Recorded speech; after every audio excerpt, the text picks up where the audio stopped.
Chapter 2478. Translator. Endless Fantasy Translation Editor.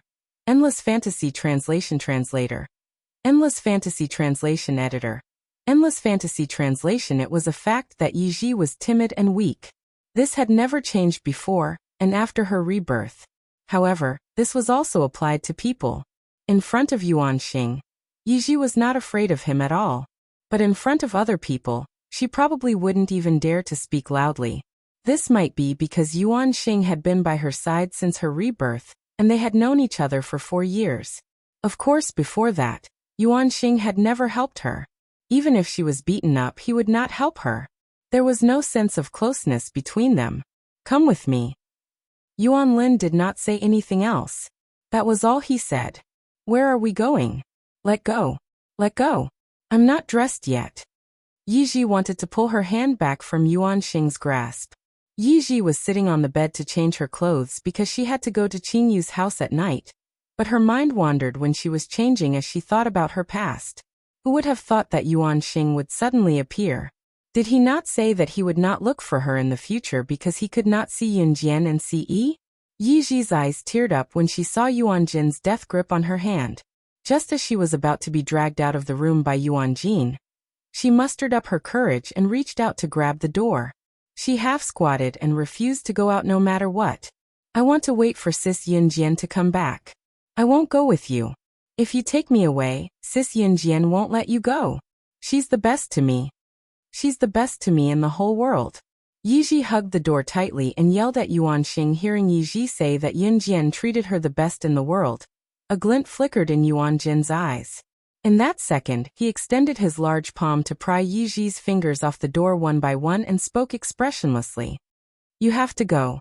There was no room for negotiation.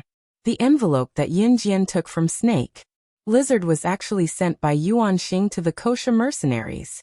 The Kosha mercenaries would then pass the envelope to Snake Lizard, who would personally deliver it to Yunjian. There was something written on the envelope that would be very helpful to Yunjian.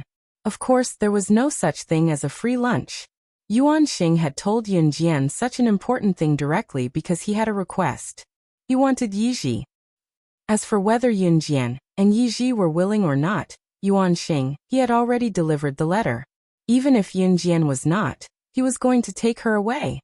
Wei Province's Pan City. Yunjian was stepping on Lu Fengfenxi's back, Lu's hair. As Yunjian, the butterfly translation, the translation of Lin Yin translation.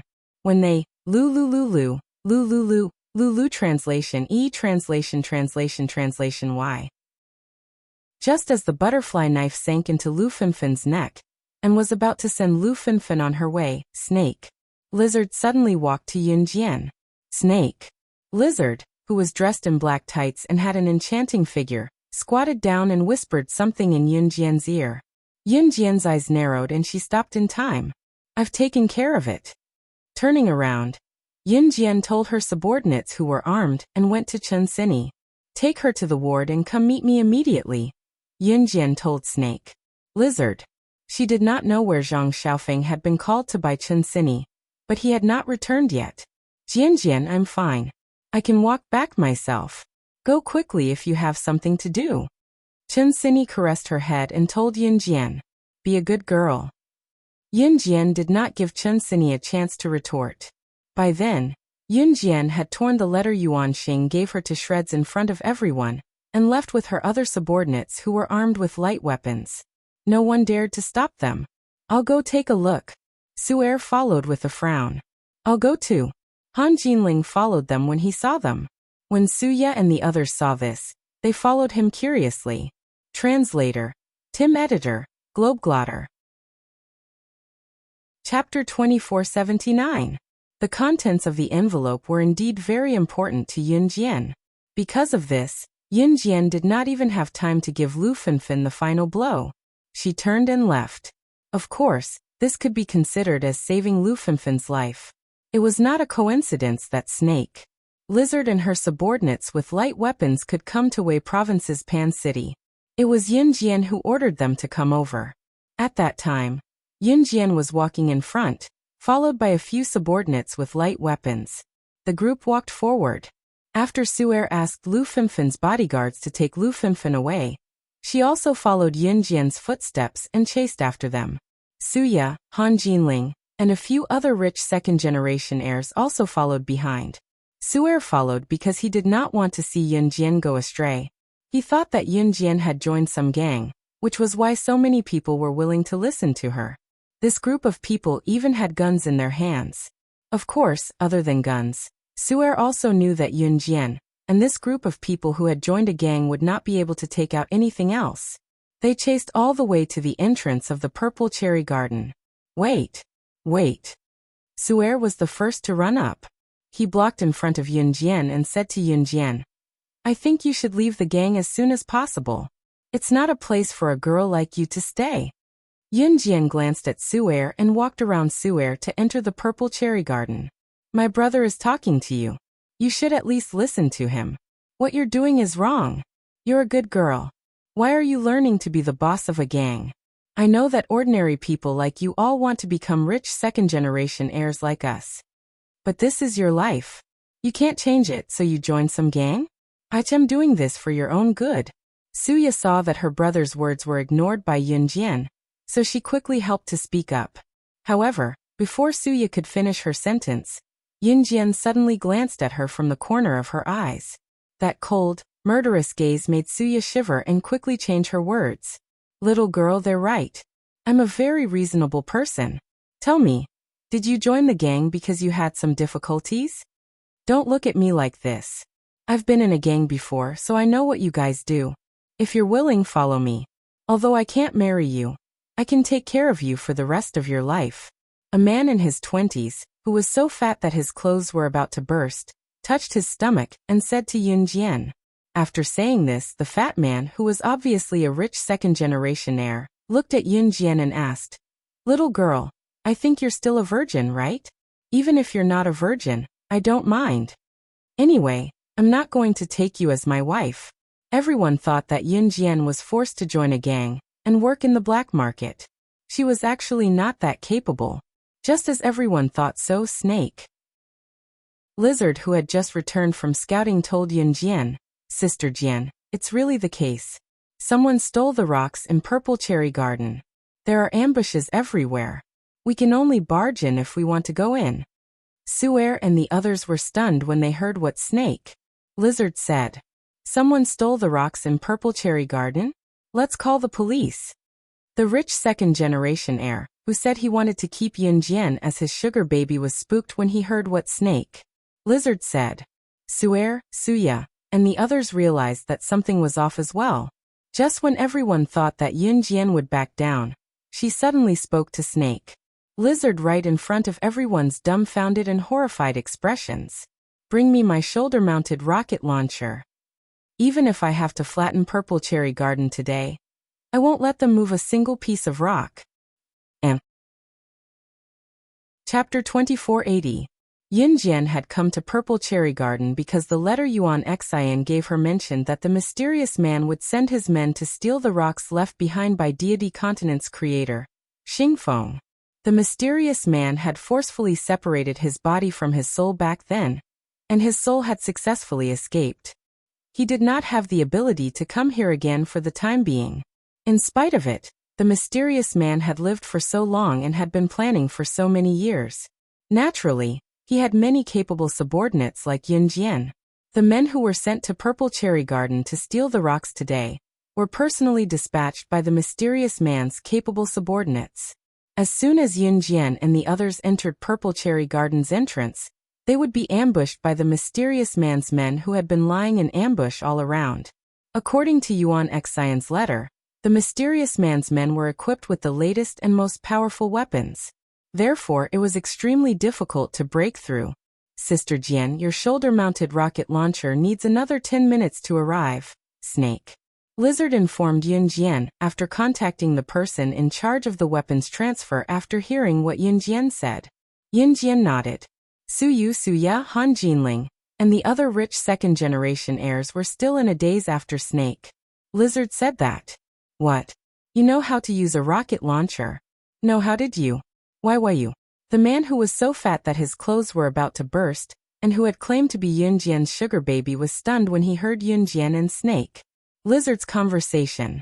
Not only was the plump rich second-generation heirloom flabbergasted, even Su Yu, Su Ya, Han Jinling, and the others were stunned.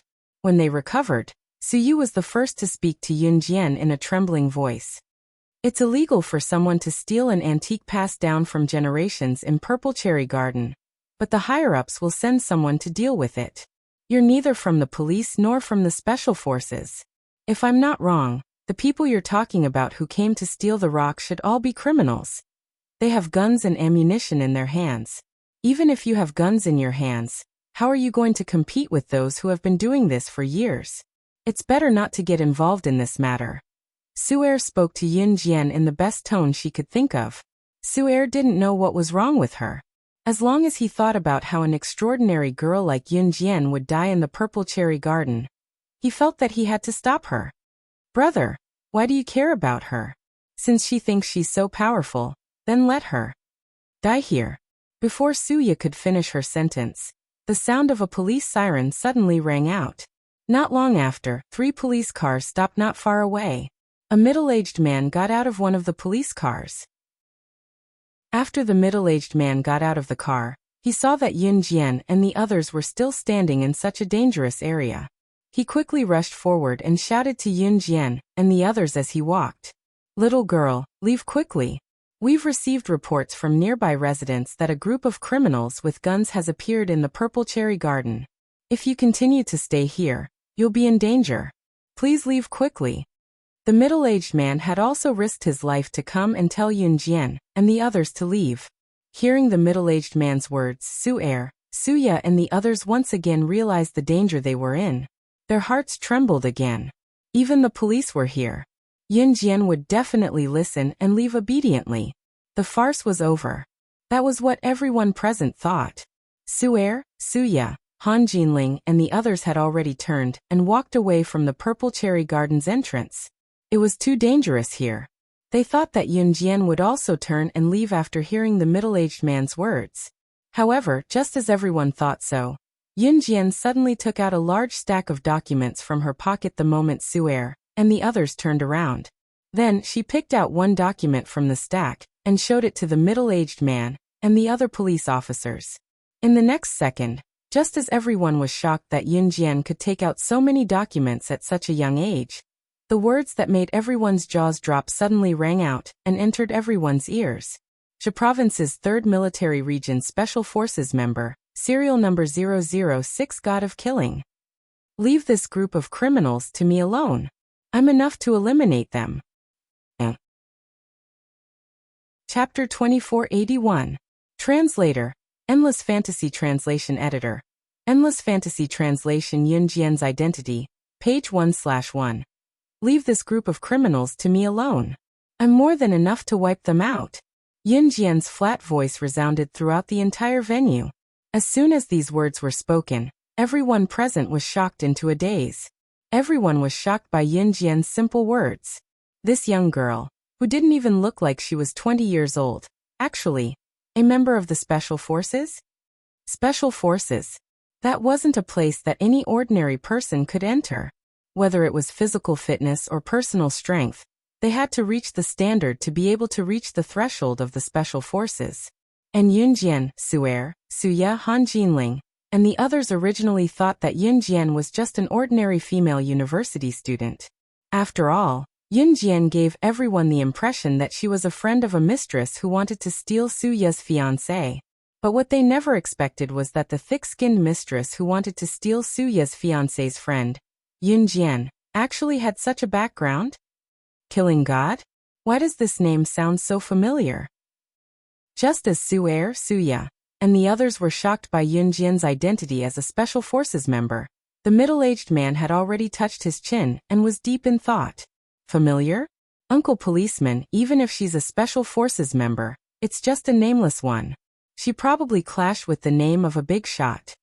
Suya was not stupid. Just by the fact that Yun Jian wanted to steal her fiancé's friend, she already hated Yun Jian. Suya's words were full of hostility. Hearing Suya's words, Yun Jian narrowed her eyes. She quietly hid all her documents back into her pocket and did not say a word. Snake, Lizard and Yun Jian's other subordinates stood at the side. The weapon that Yun Jian wanted would still take 10 minutes to arrive at the scene. So Yun Jian stood there, and did not move.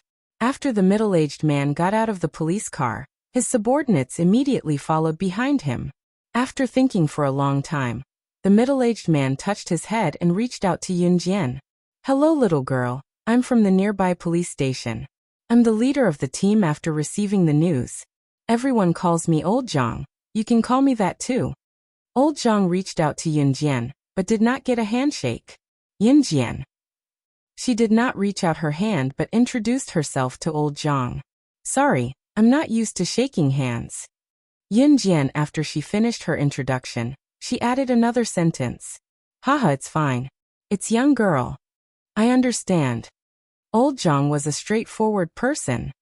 "That's right, it's dangerous to stand here. Let's move further away," Old Zhang said. Not a few military jeeps from Aza's words. After the vehicles, the translation is, translation is, translation.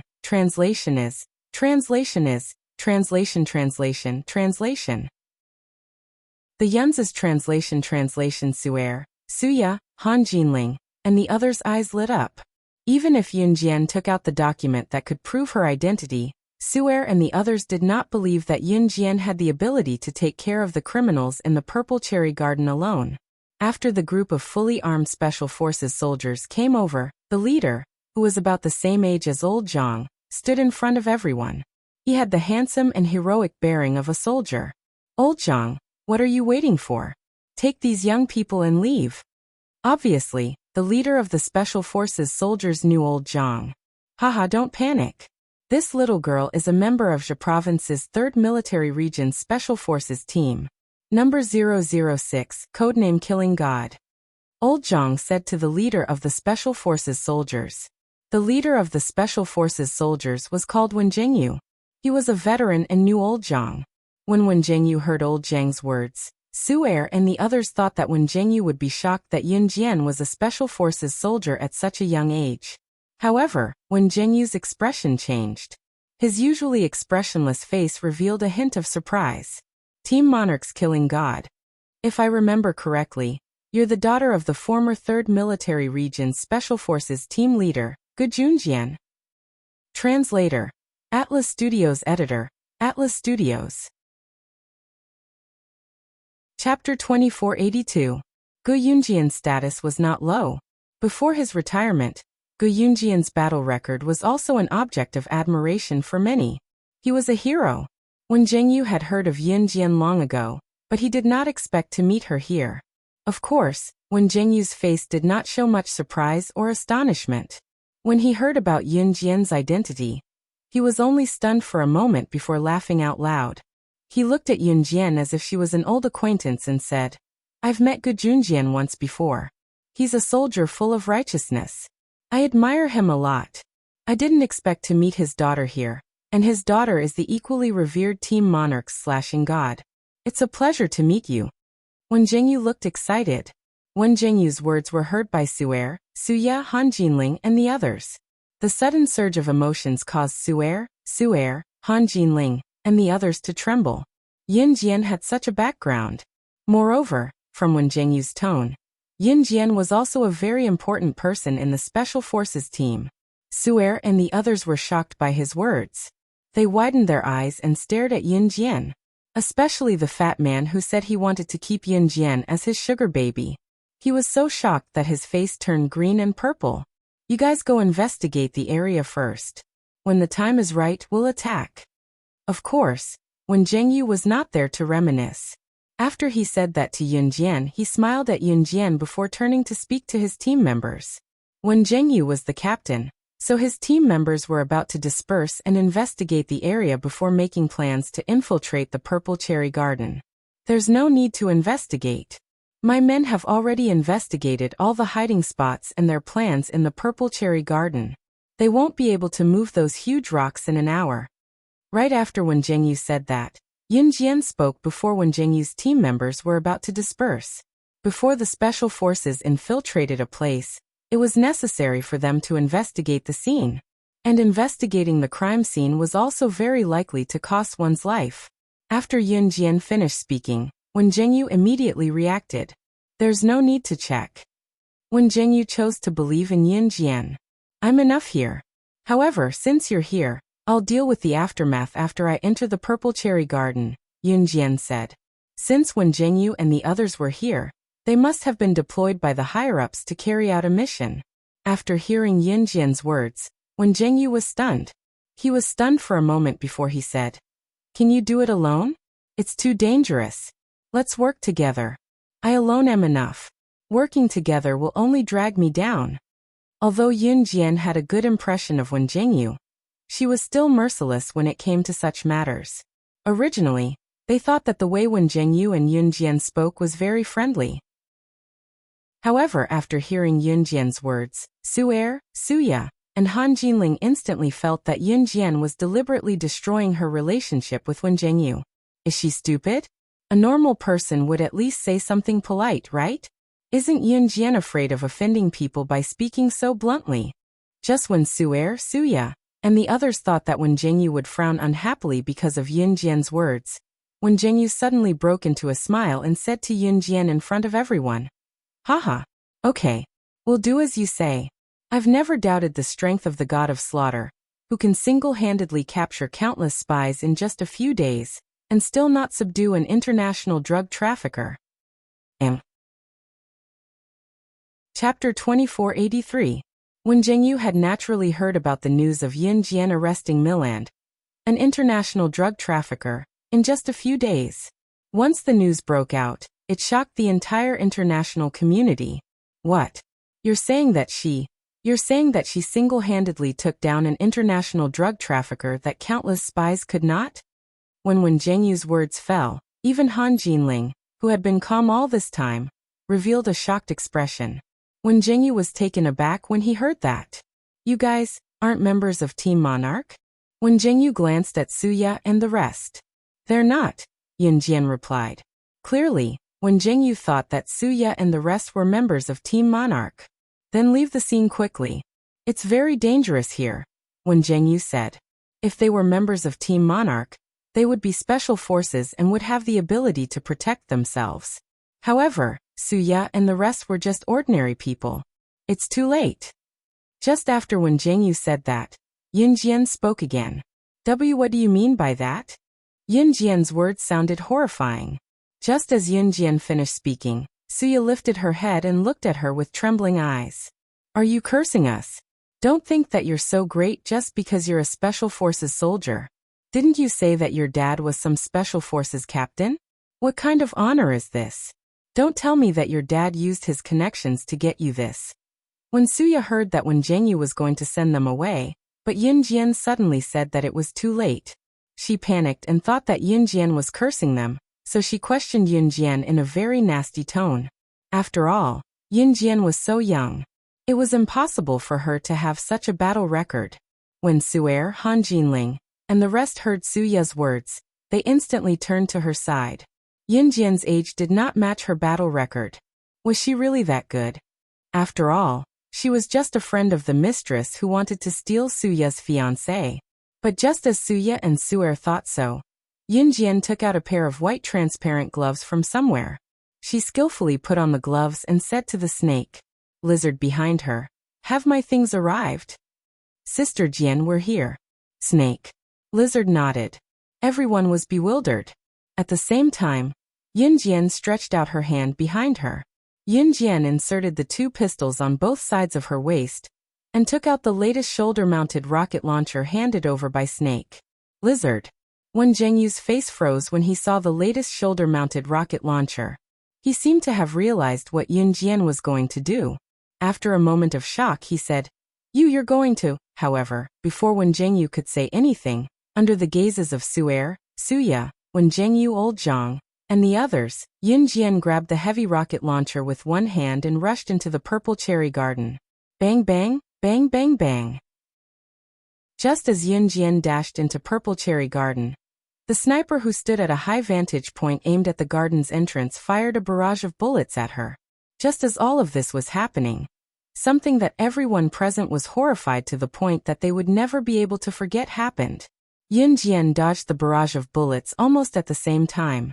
In the next second, before anyone could react to it, she hoisted the shoulder-mounted rocket launcher on her shoulder and fired at her without even looking. The snipers who were 1,000 meters away fired a shot. The rocket launcher was like an automatic cannonball, blasting the group of snipers who were shooting at her. Wonderful Book House. Chapter 2484. Translator, Endless Fantasy Translation Editor. Endless Fantasy Translation, page 1/1. In just a few short seconds, shock and fear flashed through the hearts of everyone present. That perfect shot. It was as if she was a king walking on top of the world. She did not need anyone to guide her, nor did she need anyone to help her charge forward. Facing the group of snipers who were hiding at a sniping point a kilometer away, she was not afraid at all. She was like an emperor who ruled the world. She picked up her weapon and blasted the group of snipers accurately, without even needing a commander to direct the firing angle. In order to carry out a high-altitude bombing, the commander would need to stand at the side to check the wind speed, humidity, as well as the focus distance and the accurate direction. Only then would the shot be able to hit the target. What about Yin Jian? She actually used her own strength, and did not even need the commander to help her check all the factors that would cause the shot to deviate from the hit point. She directly took the shot and charged forward. This was not the most shocking thing. The most shocking thing was that Yin Jian's shot had hit the snipers who were 1,000 meters away in the air with a precise distance, without a millimeter deviation. The power of the shoulder-mounted rocket launcher was quite strong. That shot could directly fly 1,000 meters away in a second. Yin Jian's series of actions were completed in 3 seconds. 3 seconds later, when Zhengyu, Old Zhang, Suya, Han Jinling and the others who were standing at the same spot all stared with their eyes wide open. They were so scared that they almost lost their minds. That group of snipers in the distance were all blown away by that shot of hers. Just how strong was she? And she is only a member of the Special Forces. How can she use such a high-tech weapon? While everyone was still in a daze, when Zhengyu's voice rang out once again without warning. These words caused the surrounding people to be even more astonished and stunned. When Zhengyu was the leader of this group of Special Forces who came to help. If even he said such words, then it meant that as a Special Forces member, he was not qualified to learn such high-tech things. Then where did Yin Jian learn to use this shoulder-mounted rocket launcher? And to be able to use every weapon with such dexterity and ease, playing with them with such ease. In this world, there was only one kind of person who was forced to learn all the weapons to the fullest. If not, then facing her would be death. And that kind of person's identity was Bang! While Suya's makeup was smudged from fright, Suyu, Han Jinling, and the plump man who claimed to be Yin Jian's sugar baby just now paled in fright. Yin Jian, who was standing not far away from them, suddenly held the shoulder-mounted rocket launcher in her hand and threw it to the ground. Everyone was shocked. Just when everyone did not know what Yin Jian's actions, they did not understand why she would throw such a valuable and powerful weapon to the ground. Yin suddenly in front of everyone's eyes, in front of the crowd. Inside the coat, there was a black skin-tight black bodysuit and with it, beside her waist, there were 2 shiny silver pistols. There was also a bag of bullets tightly wrapped around the bandage in front of her abdomen. The outfit that perfectly complemented her figure had a visual resemblance to the Special Forces in the movies. This scene that suddenly flashed in front of everyone's eyes made their hearts tremble violently. But before everyone could react, they saw that Yin Jian had already walked forward slowly with her back facing everyone. She did not turn her head, but she left behind a word that made everyone's blood boil. Kill. Top reading website M. Chapter 2485. Translator, Endless Fantasy Translation Editor. Endless Fantasy Translation, page 1/1. Kill was a word that could not be any simpler. However, in this blood-boiling scene, it was as if the Grim Reaper was calling out to all living beings, causing the string in everyone's heart to be pulled to the climax. Everyone was affected by this word. It was as if they were in a bloody battle of life and death, and the young girl in front of them, who was not even 20 years old, was the only way for them to survive. Brothers, these criminals dare to come to Z country and show off. Listen to my orders, attack. Wen Zhengyu's great spirit as a soldier was completely ignited at this moment. He took the rifle from his back and held it in his hand as he gestured to his brothers. Everyone obeyed and waited for orders. Old Zhang, take these kids and leave this place quickly. Brothers, let's go, we're going to do something big today. When Zhengyu turned his head and looked at old Zhang, then raised his hand and gestured. Before he finished speaking, when Zhengyu led his men, and followed Yun Jian into the purple cherry garden. At this time Snake Lizard's men were one step ahead of Wen Zhengyu and the others, and they were the first to follow Yun Jian's footsteps. Seeing Yun Jian, Wen Zhengyu and the others leave their field of vision, Su'er, Suya, Han Jinling and the others were stunned for a long time. Brother, let's go back. Suya said to Su'er with a trembling voice.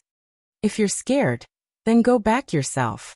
Su'er clenched her fist and rushed into the purple cherry garden without waiting for old Zhang to react. This girl. Seeing Su'er rush into the purple cherry garden, Han Jinling pressed his forehead. Not long after he said that, Han Jinling rushed into the purple cherry garden with Su'er. Come back. Come back. I'll go.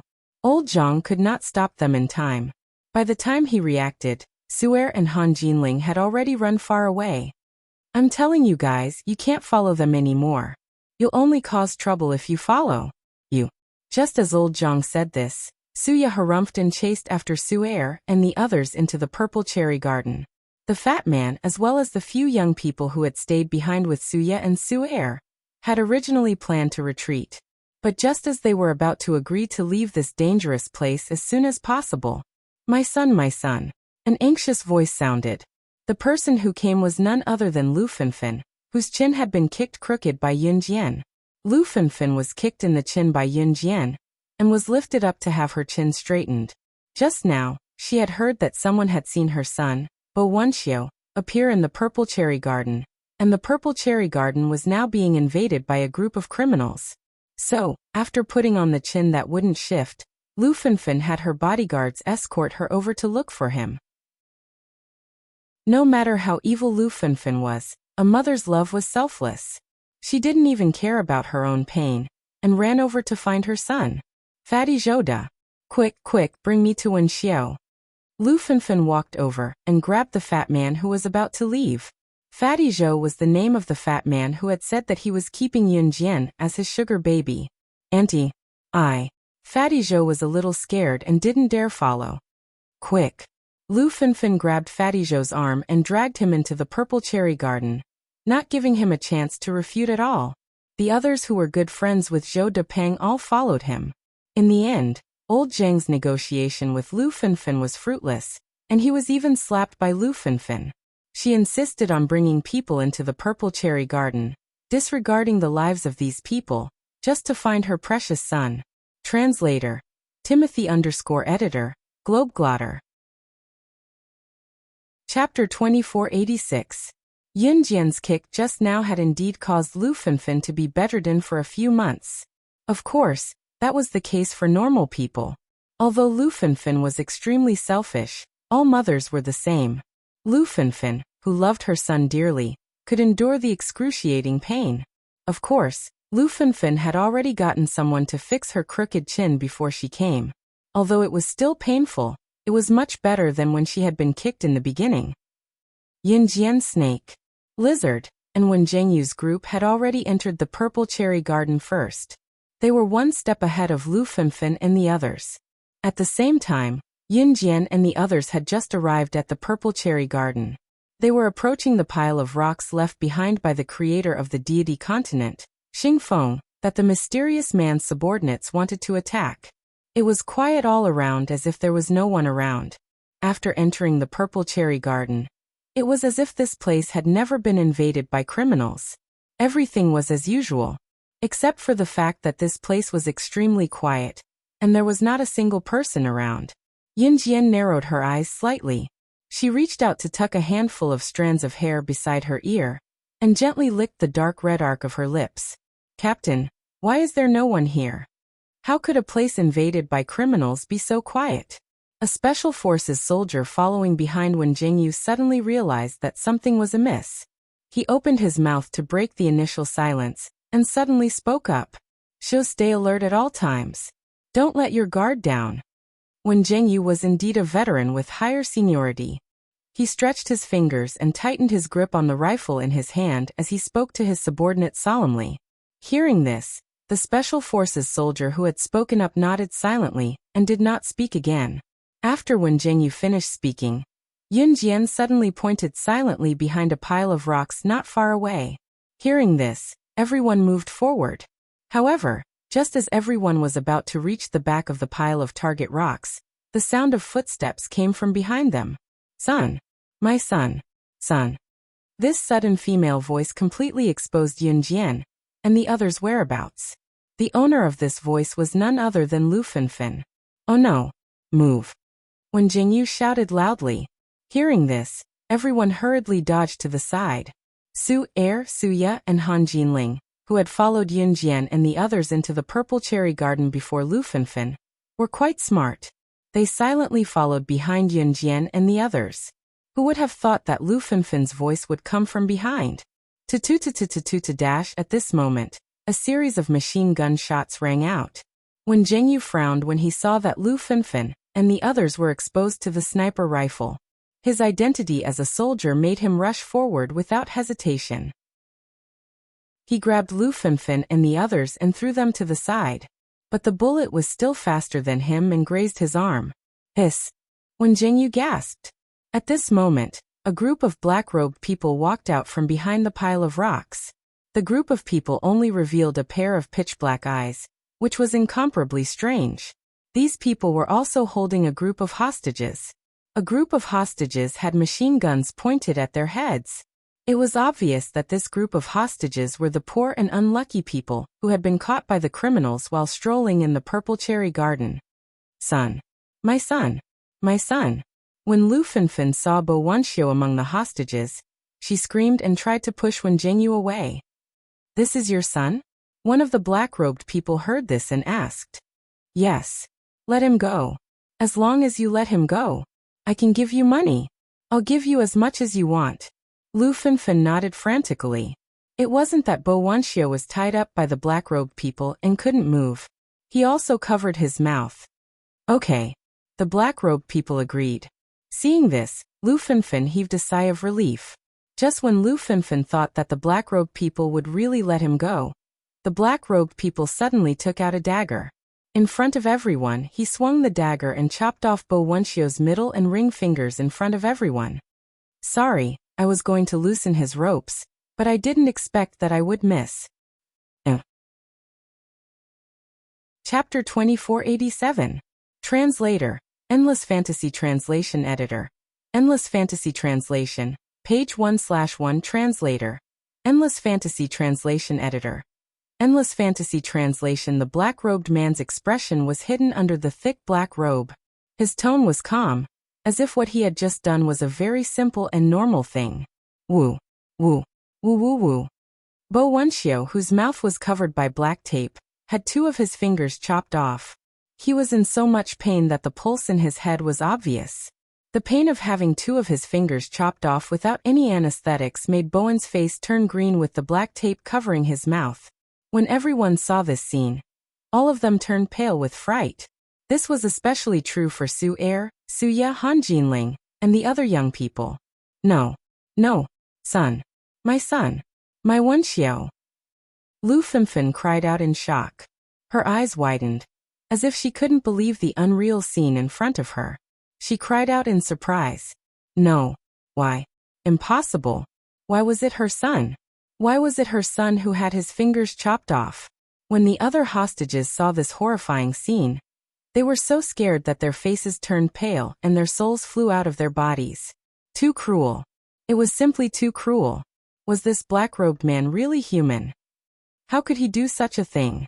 Other than Yun Jian, everyone else was shocked by this horrifying scene. If Wen Jingyu hadn't used his uninjured hand to hold on to Lu Fenfen, she would have already rushed out. It's all your fault. It's all your friend's fault. If it wasn't for your friend, my son wouldn't have escaped from today's engagement banquet. And wouldn't have. Bet on you. Once we get out of here, I'll definitely kill you. Lu Fengfen's eyes were red and swollen.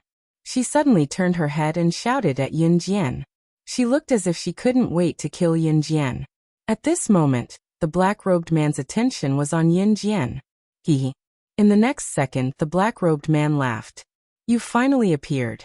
Looking at Yun Jian, the black-robed leader continued.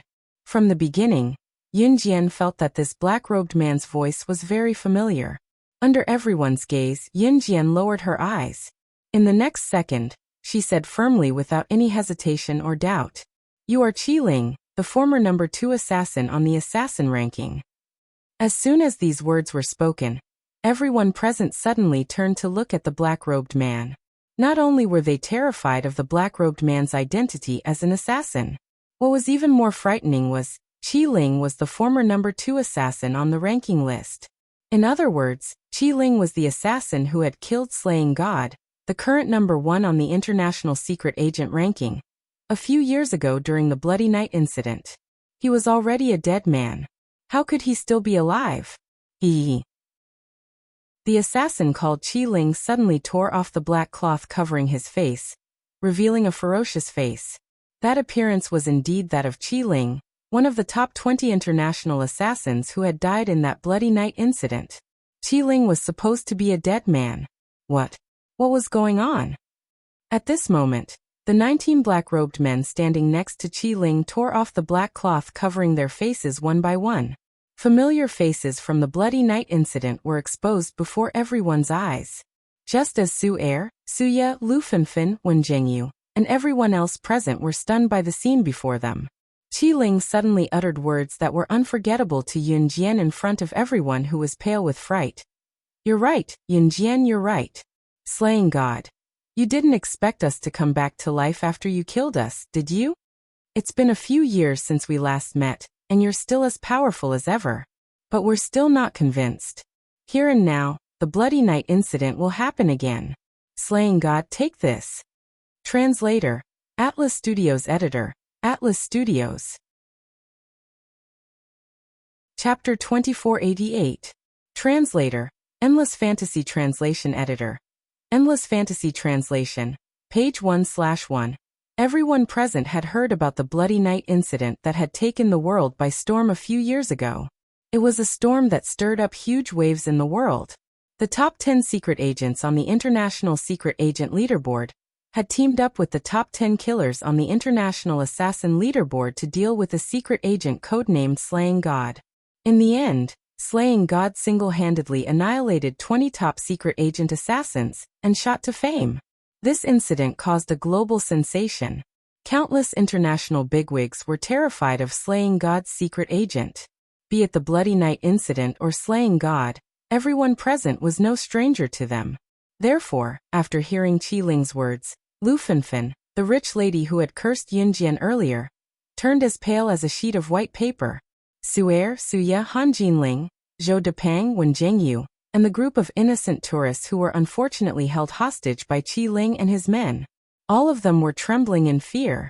To everyone's horror, the thing that shocked them the most was, Yun Jian was the main character who had caused such a stir and shot to fame. The number 1 secret agent on the International Secret Agent Leaderboard, Slaying God.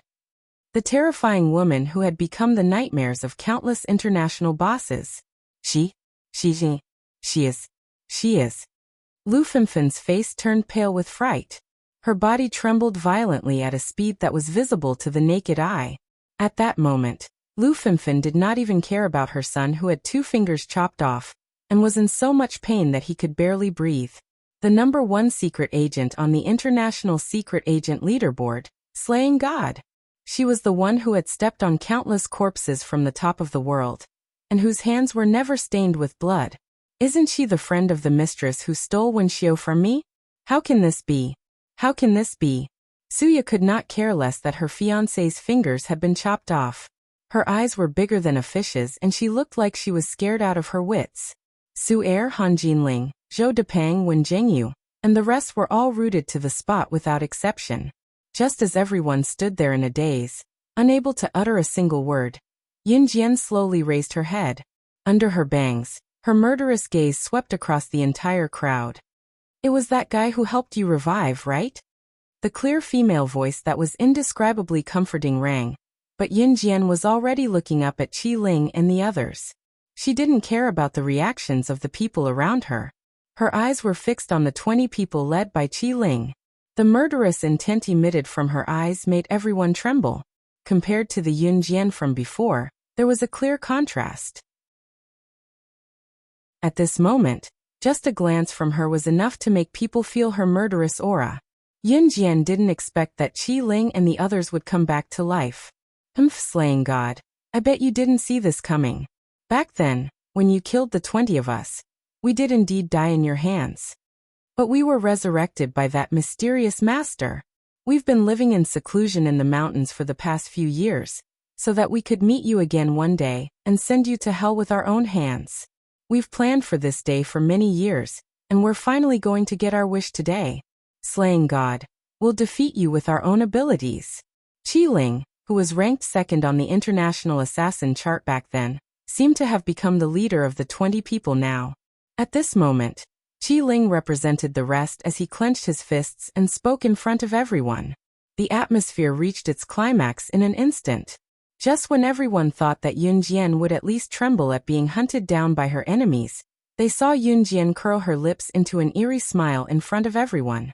Then she suddenly pulled out 2 pistols from her waist and threw them on the ground. In front of everyone, she spoke arrogantly to Qi Ling and the others, which made everyone present feel horrified.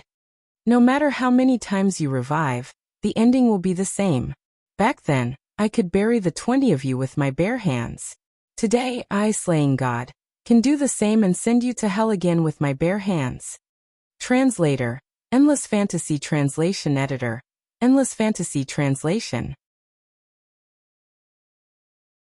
Chapter 2489. Page 1/1. Yin Jian's words were arrogant. Putting aside how Yin Jian had killed Qi Ling and his men a few years ago, the fact that Yin Jian was facing them alone right now was enough to make one wonder. Qi Ling and his men had trained themselves for so many years just to kill her. Could Yin Jian really take on all 20 of them? Moreover, she had to fight empty-handed. Did she really have the ability to do that? No matter how sensational the incident back then was, it was only a legend after all. To Lu Fenfen, Su Er, Su Ya, Wen Zhengyu, and the rest, a legend was different from what they had witnessed in real life. Even if Yin Jian had defeated Qi Ling and its 20 men in the past, was there really a chance of her winning when her petite figure went up against 20 burly and invincible secret agent assassins who had once swept the world? It was mentioned that the 20 assassins who were ranked in the top 10 of the international assassin ranking a few years ago were not on the same level as the current top 10 assassins. To put it simply, Qi Ling and his men had been ranked in the top 10 of the international assassin ranking for more than 10 years. After Qi Ling and his men were killed by Yun Jian, the top 10 spots on the international assassin ranking were suddenly empty. As the saying went, a country could not live without a king. Qi Ling and his men's positions were naturally taken over by the assassins ranked behind them. If the 20 agents who took over the positions of Qi Ling's 20 assassins were stronger than Qi Ling's 20 assassins, they should have long been ranked higher than Qi Ling's 20 assassins. Therefore, the abilities of Qi Ling and his men were not something the current top 10 assassins on the international assassin ranking could compare to. Just as everyone was frowning in worry, wondering if Yun Jian could win against Qi Ling and his men, Qi Ling and his men laughed. All of a sudden, Qi Ling chuckled as well. Slaying God, we assassins have always been unscrupulous. Don't forget that there are many hostages around here. I don't believe that you can take care of them one by one. The corners of Qi Ling's mouth curved into a strange smile. At the same time he spoke evilly. After saying that, Qi Ling glanced at Lu Fenfen, Su Ye Su Er, Wen Zhengyu, and the others with a strange look. That gaze seemed to be telling everyone present that everyone here was a hostage. None of them could escape death. Lu Fenfen and the others shuddered when they were glanced at by this terrifying gaze. However, this was indeed the case. Everyone present, except for Snake Lizard's group, was a burden to Yun Jian. Just when everyone thought that Yun Jian would not be able to escape death, Yun Jian's cold voice suddenly rang out. What does their lives have to do with me? The life and death of these people did not affect Yun Jian in the slightest. Why was slaying God listed as the top secret agent in the international secret agent ranking? That was because she was cold and heartless. She had never stopped moving forward because of anyone. Upon hearing Yun Jian's words, everyone's hearts trembled. Haha. I've almost forgotten that you, slaying God, have a cold and heartless side. Qi Ling was not shocked at all. The ones who were truly shocked were the group of people around them. Was Yun Jian planning to give up on them and live on her own? Just when everyone thought that Yun Jian and Qi Ling's men would continue their conversation, Qi Ling's eyes flashed, and he secretly signaled to the other 19 assassins. 20 of them attacked Yun Jian from different angles. Translator, Atlas Studios Editor, Atlas Studios. Chapter 2490. Page 1/1. Underground assassins and secret agents were like this. You would never be able to guess what they were thinking. They killed as they pleased. Just a second ago, they could use strange and frightening words to provoke you. In the next second, they could suddenly change their initial impression of you and directly kill you. Just like Qi Ling and the other 19 secret agents glanced at each other, and at a speed that could not be seen by the naked eye, they stood around Yun Jian, surrounding Yun Jian and attacking at the same time. The assassin who was the fastest to attack Yun Jian stepped on a large rock at the side and spun 360 degrees in the air, directly flying in front of Yun Jian. With lightning speed, he held a dagger and attacked Yun Jian's temple. Assassins and secret agents generally did not use firearms when they fought. Firearms were only suitable for long-range attacks. When both sides were extremely strong, they would usually use daggers which were suitable for close-range attacks. This was because shooting from afar would not be able to kill the opponent. Qi, the first assassin who attacked Yun Jian, stabbed towards her temple. Following closely, the other 3 secret agents followed closely behind the first assassin. They were 0.5 seconds slower than the first assassin, and used their killing moves to attack Yun Jian's neck, heart, and abdomen. There were acupuncture points all over a person's body. As long as you knew these, you could pinch a person's acupuncture points from anywhere. The other party would feel as if all their acupuncture points were pinched, and they would not be able to move. These 20 secret agents were not simple low-level assassins or high-level assassins. They had all gone through the most formal and traditional training, and were at the pinnacle of the secret agent world. They were powerful existences that no one dared to provoke. Their understanding of killing techniques and killing methods were not any less than Yun Jian's. Their speed of attack was not much slower than Yun Jian's. These 20 people were all at the pinnacle of the world. As the 3 agents followed closely behind the assassin to deliver the fatal blow to Yun Jian's eyes widened. Behind them, the assassins and agents also followed the 4 people who made the first move and got into position. It could be said that this was a game of chess. To the left, to the right, to the front, to the back, is death. At least in the eyes of Lu Fenfen, Su'er, and Suya, Yun Jian was completely done for this time. Even though she had defeated these 20 people before, it did not mean that she was powerful. This was because no one had witnessed how slaying God defeated the 20 of them back then. Those who did had gone to hell. She's finished. Suya was a little afraid that she would see a bloody scene. She was so scared that she covered her eyes, only revealing a thin slit. She was curious to see this frightening scene. But just when everyone thought that Yun Jian was done for, they saw that Yun Jian, who had been standing motionless, didn't even look at them. She grabbed the blade of the assassin who was the first to stab her temple with one hand. She held the blade firmly in her hand with a gap of 0.1 millimeters. Almost at the same time that she grabbed the assassin's blade, she lifted her leg high and used the heel of her flats to wrap around the 3 secret agents' wrists that were holding the blades that were coming for her neck, heart, and abdomen. She kicked the 3 secret agents aside with the heel of her shoe. The rest of the secret agents did not even bat an eyelid. Before Yun Jian could kill the 4 secret agents, the remaining 16 secret agents attacked Yun Jian again. Don't let her snatch our weapons. Get into formation. Set up our formation. Even if we die again today, we'll avenge ourselves and kill slaying God. Translator. Endless Fantasy Translation Editor. Endless Fantasy Translation. Chapter 2491. After the 4 assassins were thrown to the side by Yun Jian, Qi Ling gave a heart-wrenching roar. He waved his dagger and arrived in front of Yun Jian in the shortest time possible. Yun Jian without a weapon was already hard for them to deal with. Once Yun Jian grabbed their weapons, the one with the absolute advantage would definitely be Yun Jian. This was a battle between the real world's top assassins. This was a battle of life and death between the former king and the current emperor. Oh my god! Was this their world? It belongs to the world of assassins and agents. Han Jinling didn't even want to blink his eyes. He stared fixedly at the shocking scene before him and sighed. This is probably the world of assassins and agents. Su'er gave a long sigh and said firmly, this was the world of assassins and agents. At this moment, Yun Jian was facing Qi Ling.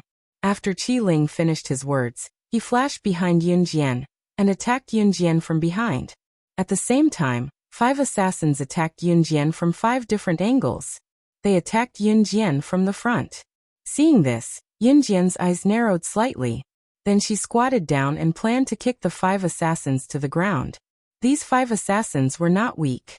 Seeing this, they immediately changed their knife techniques and attacked Yun Jian, who was squatting down. Qi Ling's dagger was about to pierce Yun Jian's heart from the back. However, just as the 5 assassins changed their weapons to attack Yun Jian, who was squatting down, she stood up abruptly and lifted her leg to sweep it across. She had intended to sweep the 5 assassins' legs, but she stood up without warning and kicked their heads consecutively. The 5 assassins had no time to react and were kicked to the ground.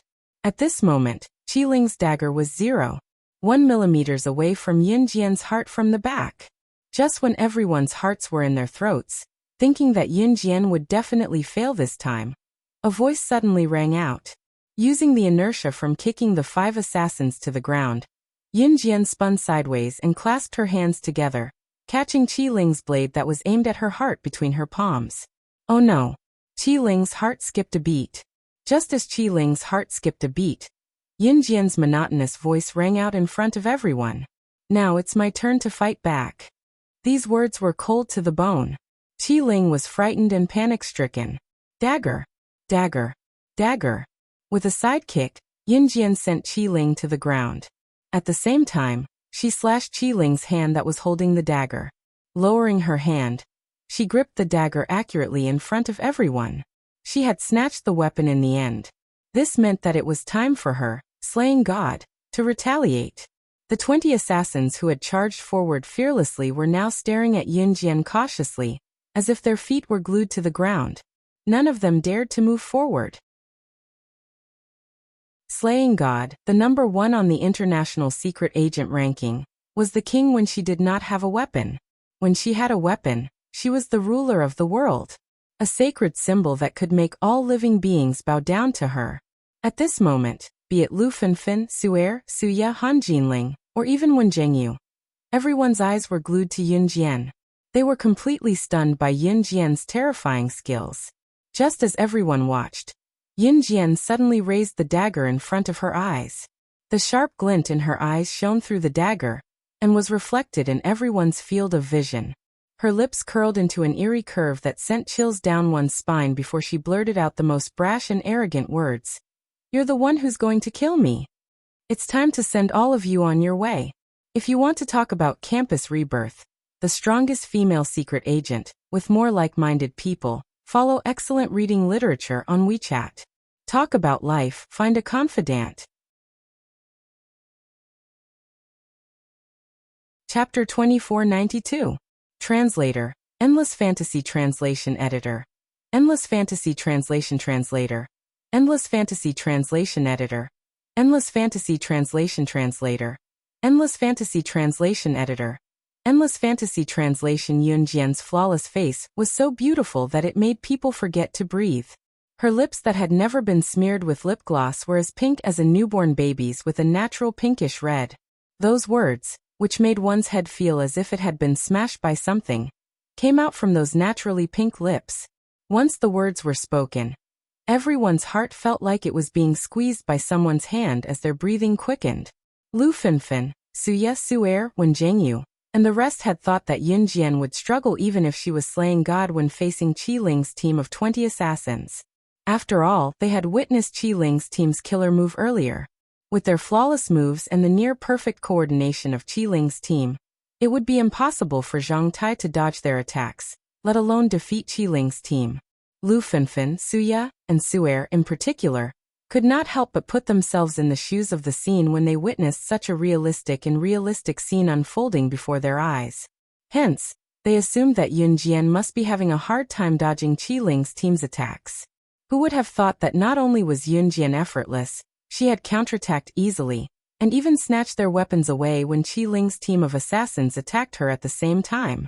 If slaying God, the top secret agent in the international secret agent ranking, was only a legendary and terrifying figure that everyone spoke of before this, she was now the top secret agent in the world. Now Lu Fenfen and the rest had thoroughly experienced Yun Jian's ability. If those secret agents and assassins are considered the pinnacle of international capability, then she's the ruler of everything. She's the incarnation of God.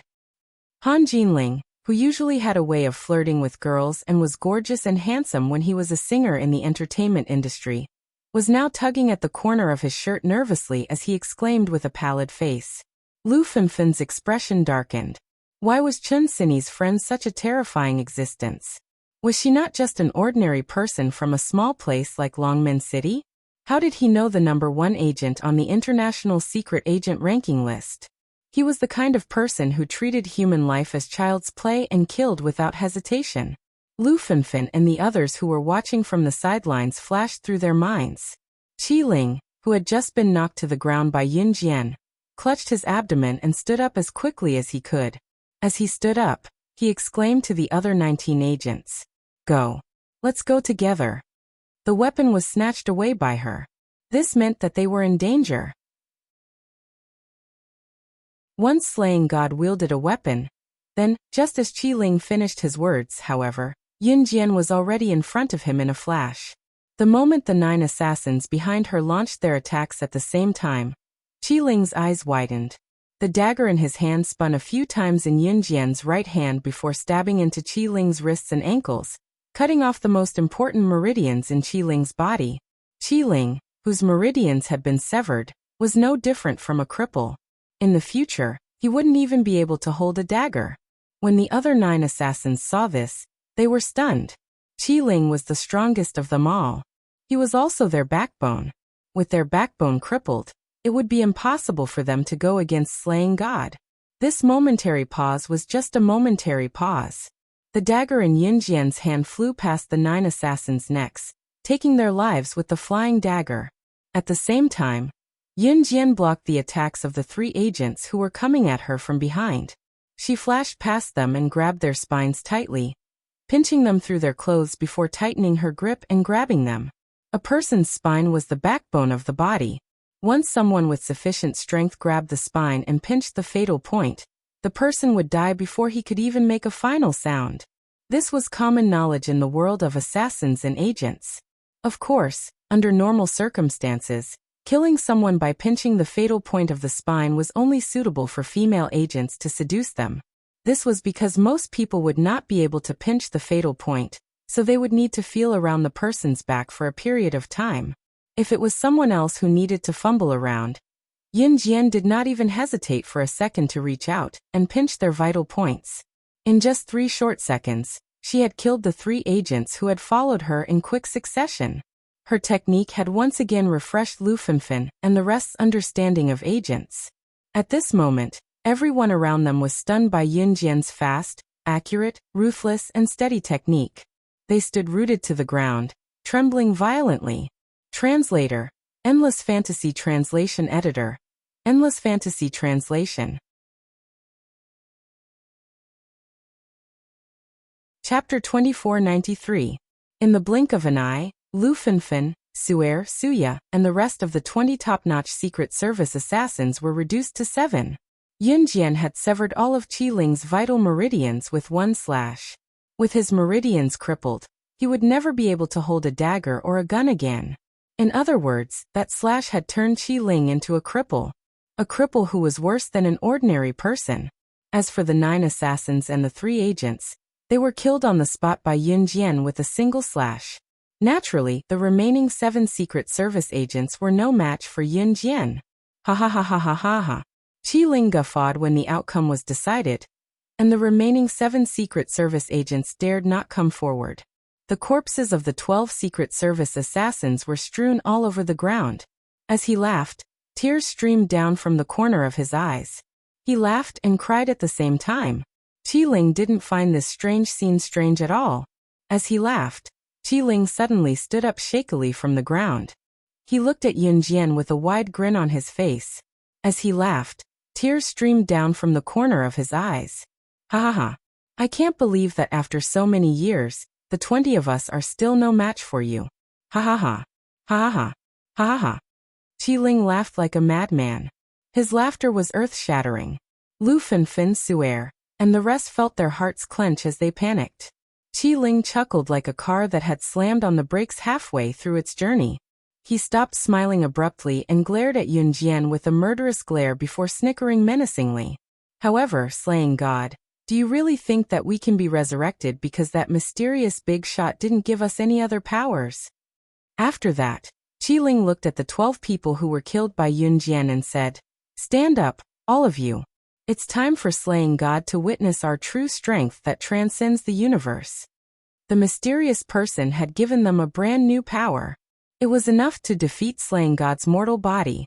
Everyone was shocked when Qi Ling said that. However, a minute passed and there was no reaction. Qi Ling's eyes trembled when he saw that. What's going on? After that, Qi Ling's earlier arrogance vanished.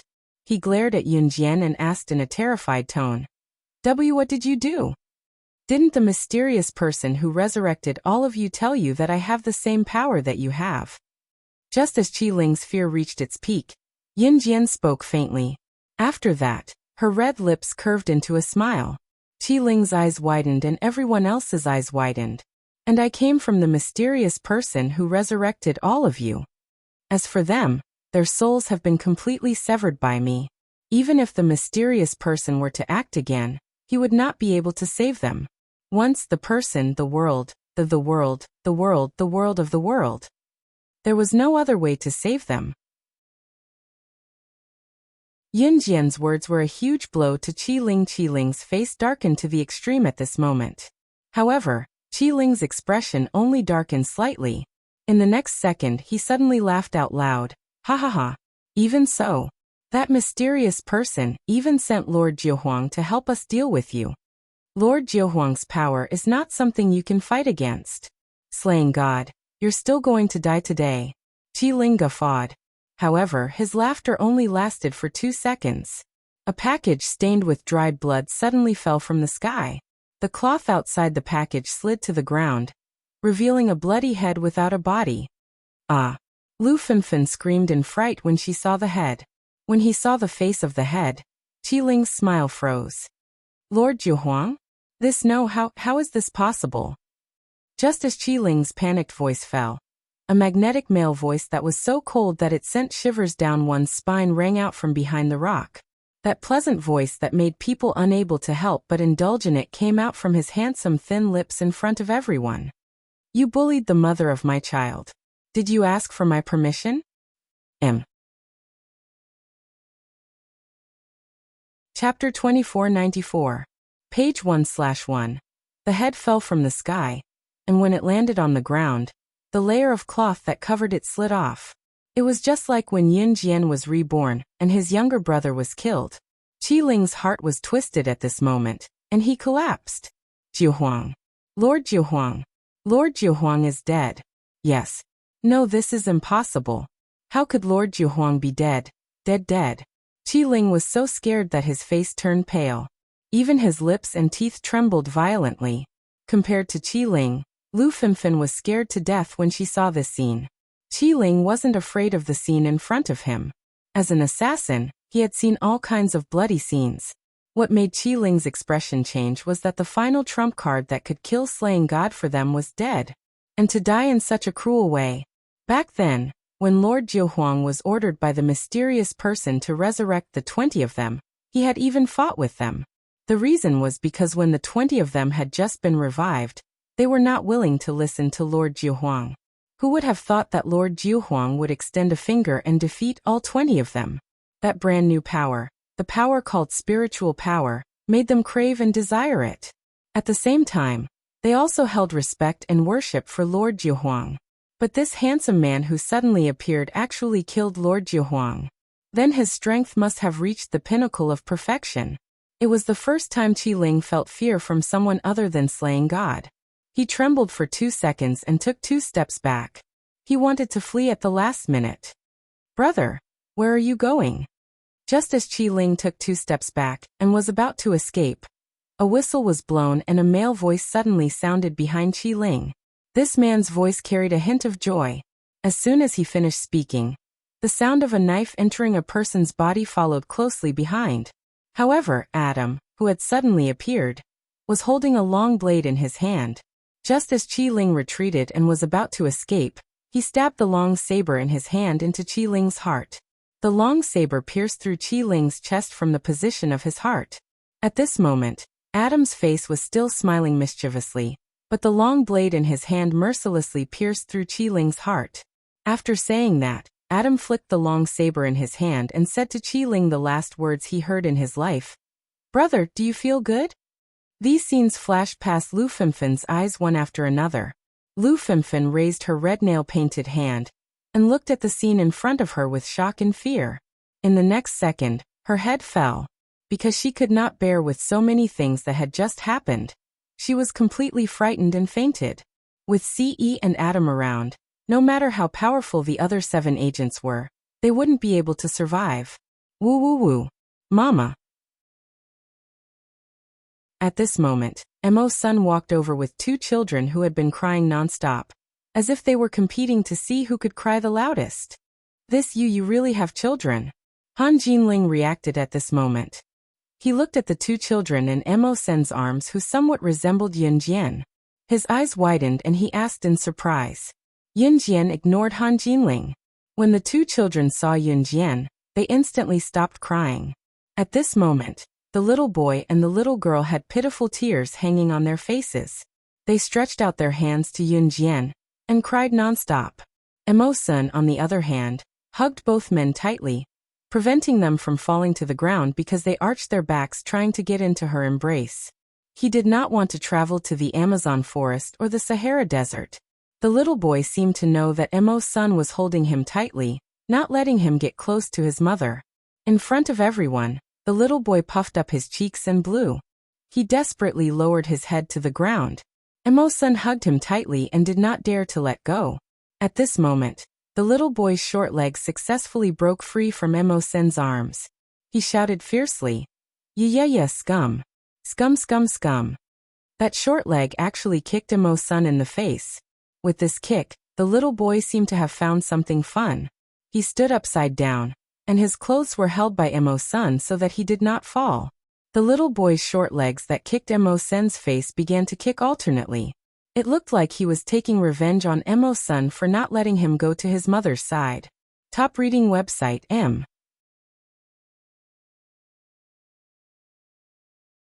Chapter 2495. Young madam, young master is looking for you. Mo's son, who was kicked a few times by the little guy, didn't have the slightest change in expression as he spoke to Yun Jian. "Ha ha ha. You Mo's son, also have a day like this." After Adam dealt with the few people at the scene, he directly threw the long saber on the ground and walked towards Mo's senator walking in front of Mo's son. Adam reached out and picked up the little guy upside down, and then said to the little guy impolitely, "Hey kid, call me big brother, and I'll take you to find your mother." The little guy, who was less than 6 months old, was picked up upside down by Adam, and he made a very dissatisfied, yaya sound. "Yo kid, you have a bit of a temper. You want to fight with big brother?" "Brother Xiaoxing will." Adam still had a bit of a temper. However, just as Adam's words fell, he suddenly felt a sharp and irresistible killing intent refracted towards him. Adam held the little guy's leg with one hand, and held the little guy upside down in front of him. His head slowly moved like a robot to look at the source of the killing intent. But his eyes just happened to meet Si Yi's deep black eyes that seemed to want to silence him. This ha ha ha, young master. Adam's face slowly stiffened at this moment.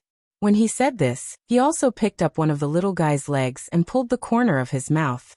The next second, Adam hurriedly turned the little guy upside down and held him firmly in his arms. Little guy is so cute, haha, Adam said, and reached out to flick the little guy's pink and tender little face. He swallowed the word kid that he wanted to say at the beginning. Sahara Desert for a month, food and accommodation are provided. Pack up, we'll leave tomorrow. Ce was expressionless.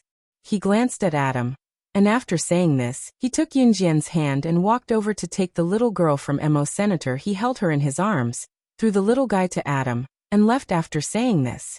My God, you want me to go again? Adam pulled the corner of his mouth, and his face was unhappy. After Yunjian and Ce had left with the little girl, Mo-sun put on his gloves and spoke to Adam calmly. Let's get to work. Fortunately, you're not carrying a girl. Otherwise, you won't be able to come back from the Sahara Desert for a year. Mo-sun's words were ambiguous. What he meant by starting work was naturally to clean up the scene. What the hell? After hearing Mo-sun's words, Adam clicked his tongue at Mo Senator. Then he looked at the little fellow and was about to show a fierce expression to the little fellow. Lowering his head, he suddenly saw the little fellow looking at him and sticking out her tongue. Adam was furious. In his anger, Adam suddenly opened his mouth and said to the little fellow, Kid, sooner or later, I'll make that stinking brat of mine marry your sister. Wait for me. He didn't dare to say this in front of Ce.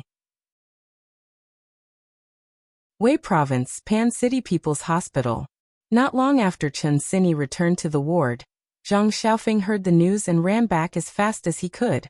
At this moment, Zhang Xiaofeng and Chen Sini had been alone in the ward for a while. It was hot. Moreover, Zhang Xiaofeng couldn't hold back and finally confessed to Chen Sini. Sini, be with me. Don't torment us anymore. I don't care about blood relations anymore. Let's be together. Zhang Xiaofeng suddenly said this. When he said this, Chen Sini was shocked. However, after the previous incident, Chen Sini was actually a little tempted. She was silent for a long time.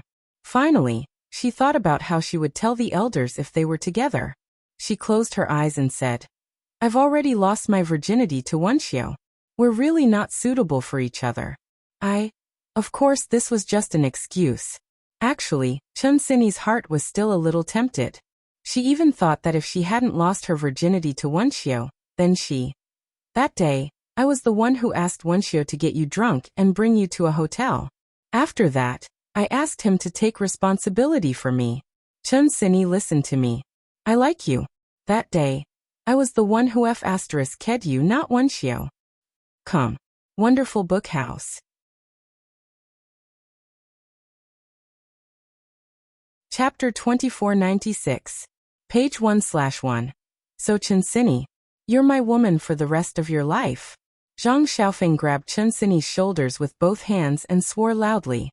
Fortunately, the ward was a single room. Otherwise, if Zhang Xiaofeng shouted these words, Chen Sini would be embarrassed to death. But for some reason, after knowing that the person that night was Zhang Xiaofeng, Chen Sini heaved a sigh of relief. As expected, she still liked him. Even after dating Bo Wuxia for a year, the two of them treated each other with respect. Only Chen Sini thought that she had crossed the line that night. Her heart had already given Zhang Xiaofeng without reservation a long time ago. Even after that night, Chen Sini was still forcing herself to like Bo Wuxia, but it wasn't true love. At this moment, Chen Sini's tense heart completely relaxed. She threw herself into Zhang Xiaofeng's arms and suddenly burst into tears. Why did you do this? Why didn't you tell me earlier? I hate you the most. Zhang Xiaofeng is the most hated person in the world. Zhang Xiaofeng knew that Chen Sini was being sarcastic. He also heaved a sigh of relief. He hugged Chen Sini back tightly and forced a smile. Bo Wuxia ran away from the marriage because he didn't like Suya. But he didn't expect that he would lose 2 fingers because of this. It's okay, I'm fine. My mom won't dare to force me to marry again. 2 fingers in exchange for a free marriage. For someone like me who was born in a rich family and had no choice, it's too good. Before leaving Wei province, Chen Sini and Zhang Xiaofeng went to say goodbye to Bo Wenxiu. Bo Wenxiu lay on the sickbed and raised his 2 fingers that had already been chopped off, and were now wrapped in white bandages. He laughed loudly. However, his words carried a bitterness that outsiders could not understand. In the end, Chen Sini and Zhang Xiaofeng left. Sometimes, if you want to get a part of what you want, you have to exchange another part of it. Once he did, he would never have the chance to regret it. Once the heavens took away the items you traded, they would not return them to you in the form of a miracle. After Yun Jian and the rest returned to Longmen City, Chen Sini and Zhang Xiaofeng returned as well. The relationship between Chen Sini and Zhang Xiaofeng was still a secret. They didn't dare to let their family find out. However, after everything was explained, Chen Sini's original intention of deliberately distancing herself from Zhang Xiaofeng was completely gone. As for his family, he would keep it a secret for as long as he could. They had decided to be together, and they would not change their minds until death. January 21, 2004 was New Year's Eve, also known as New Year's Eve. On this night, everyone gathered at Qin Yiru's villa to have the New Year's Eve dinner prepared by Qin Yiru. After dinner, the little one and the girl were especially excited. At night, Qin Yu dragged Yin Yi Gu Nianji and Leng Mei to play mahjong. Yin Jian sat on the sofa with her legs crossed. Opposite her sat Lan Su. Lan Su, who was also a mother of a child, maintained her youthful appearance. Like Yin Jian, she looked like she was 18 years old at most. Yun Jian looked at Lan Su with narrowed eyes and told Lan Su, "Come with me to Yun Province's Shrouded Dragon Mountain in 2 days." All right. Lan Su nodded. Of course, they would have to wait until after the new year to go to Yun Province's Shrouded Dragon Mountain. As for why Yun Jian wanted to go to Shrouded Dragon Mountain, there was only one answer. Xingfeng, the creator of Deity Continent, had left behind 3 divine weapons. The third one was in Shrouded Dragon Mountain. CE would investigate Xingfeng's matter directly when she returned to Deity Continent. The search for the third divine weapon was left to Yun Jian. The path to the peak of Yun Province's Shrouded Dragon Mountain was where Yun Jian's target was. It was filled with poisonous miasma all year round and wild beasts roamed around, making it extremely dangerous. It was said that those who came back from the peak were either dead or crippled. However, she had to go to the peak of Shrouded Dragon Mountain. Translator, Atlas Studios Editor, Atlas Studios.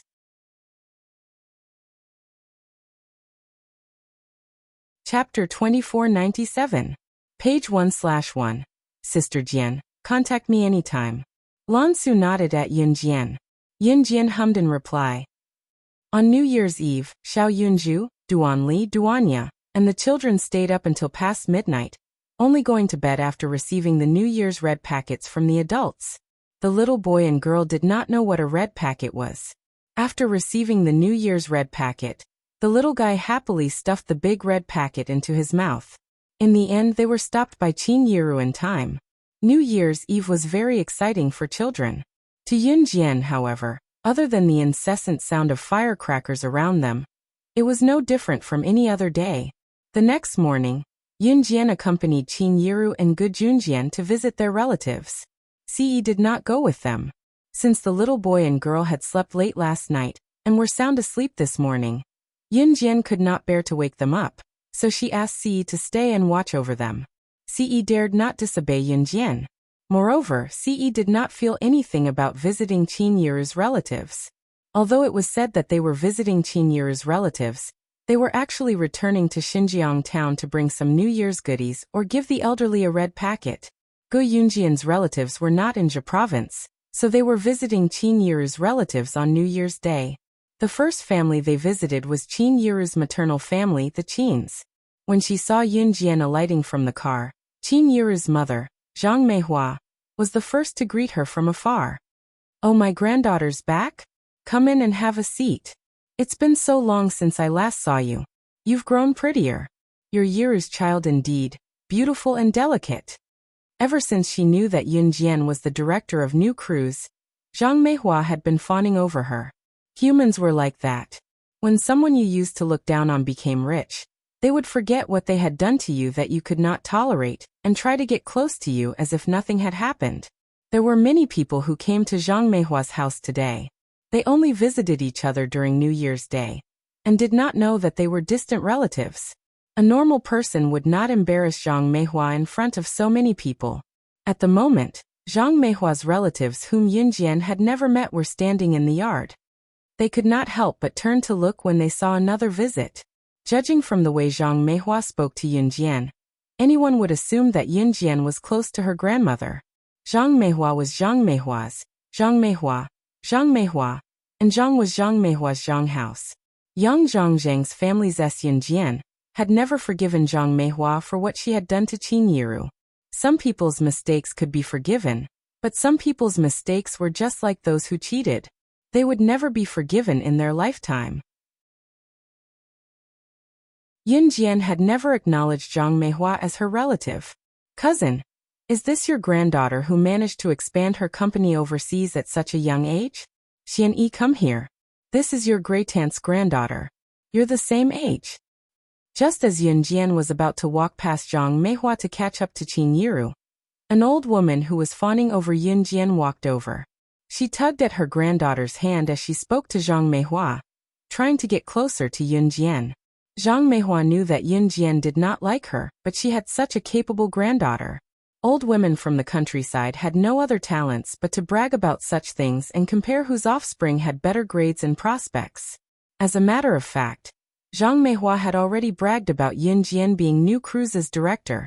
The old woman who was tugging at a 19-year-old girl was Zhang Meihua's cousin. They rarely interacted with each other.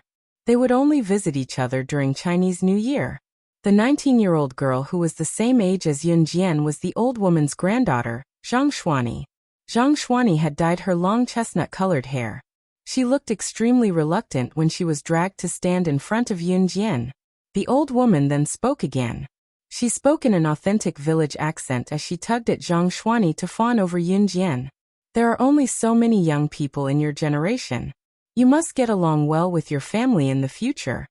I heard that you're the director of New Cruise. You must teach my Xianyi more in the future, so that she can earn as much as you do. Translator, Endless Fantasy Translation Editor, Endless Fantasy. Chapter 2498. Translator, Endless Fantasy Translation Editor, Endless Fantasy Translation Translator, Endless Fantasy Translation Editor, Endless Fantasy Translation Translator, Endless Fantasy Translation Editor, Endless Fantasy Translation. There was a type of person who thought that since they were your relatives, you had to help them unconditionally so that their family could become successful too. Just like Zhang Meihua's cousin. Even when he said this, there was a tone that sounded as if it was only natural. When she said that, most people would be embarrassed to reject her outright. At that time, Zhang Meihua's cousin, who was the old lady, even reached out to hold Yunjian's hand as if she was doing it for Yunjian's sake.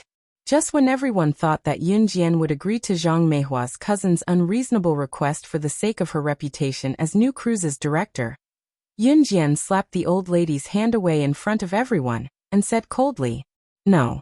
That simple rejection stunned everyone who heard Yunjian, especially the old lady. The old lady did not expect Yunjian to reject her so straightforwardly. She was stunned. "Ha ha. Meihua, your granddaughter has a temper. Aihua, don't be angry. She's just a kid. Although she's able to expand the company overseas and make a lot of money, she's still a kid. She doesn't know any better." Not long after Yunjian finished, a middle-aged man in his 40s spoke to the old lady in an adult tone. He sounded like he was joking. Aihua was the old lady's name. Her full name was Ma Aihua. When Ma Aihua heard the middle-aged man's words, her stunned expression returned to normal. Just like before, she looked at Yunjian with a smile. This time, she learned her lesson and did not hold Yunjian's hand. Instead, she acted as if she did not hear Yunjian's words and spoke again. "You're New Cruise's director. Since you're so capable, why don't you bring my Xianyi along? My Xianyi can do anything. You and my Xianyi are cousins. We're going to be a family from now on. Spend some time to teach my Xianyi so that she can earn as much as you do." If Ma Aihua's words were said with a face full of righteousness, then this time, she even played the relative card. That was how society was. If you were poor, people would look down on you. If you were rich, people would want to cheat you out of every last drop of blood. No one liked to approach someone who was rich for no reason, and constantly flatter and praise them, unless the other party had a purpose.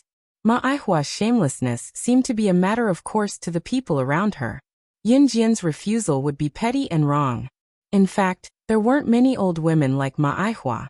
Most people wouldn't mention it again after being rejected. However, after receiving Yun Jian's rejection, Ma Aihua once again spoke in a forceful tone. As soon as she said this, some of the relatives and friends standing around felt that Ma Aihua was shameless. You want me to promote your granddaughter to make a lot of money? Yun Jian heard Ma Aihua's repeated words. Her red arc curved, and she said scornfully. Hearing Yun Jian's words, Ma Aihua really felt that Yun Jian had agreed to her request. She quickly said, "Let my Xianyi follow you. I want to earn as much money as you. She's very smart, no worse than you." She said this with such confidence. It was as if Yun Jian was lucky to be able to open the company overseas. If the same luck was given to her granddaughter, Zhang Xianyi, her granddaughter's achievements wouldn't be any worse than hers. Sure. Just when everyone thought that Yun Jian would refuse like before, Yun Jian's pleasant female voice suddenly sounded. Hearing this, everyone was stunned. However, just as everyone was stunned, that cold female voice came out of Yun Jian's mouth again. Those words, in the ears of everyone present, made them tremble in fear. Send your granddaughter to an assassin organization for 10 years of training. If she can come out of the assassin organization alive, then I'll hire her as my bodyguard with an annual salary of 10 million yuan. Translator, Atlas Studios Editor, Atlas Studios.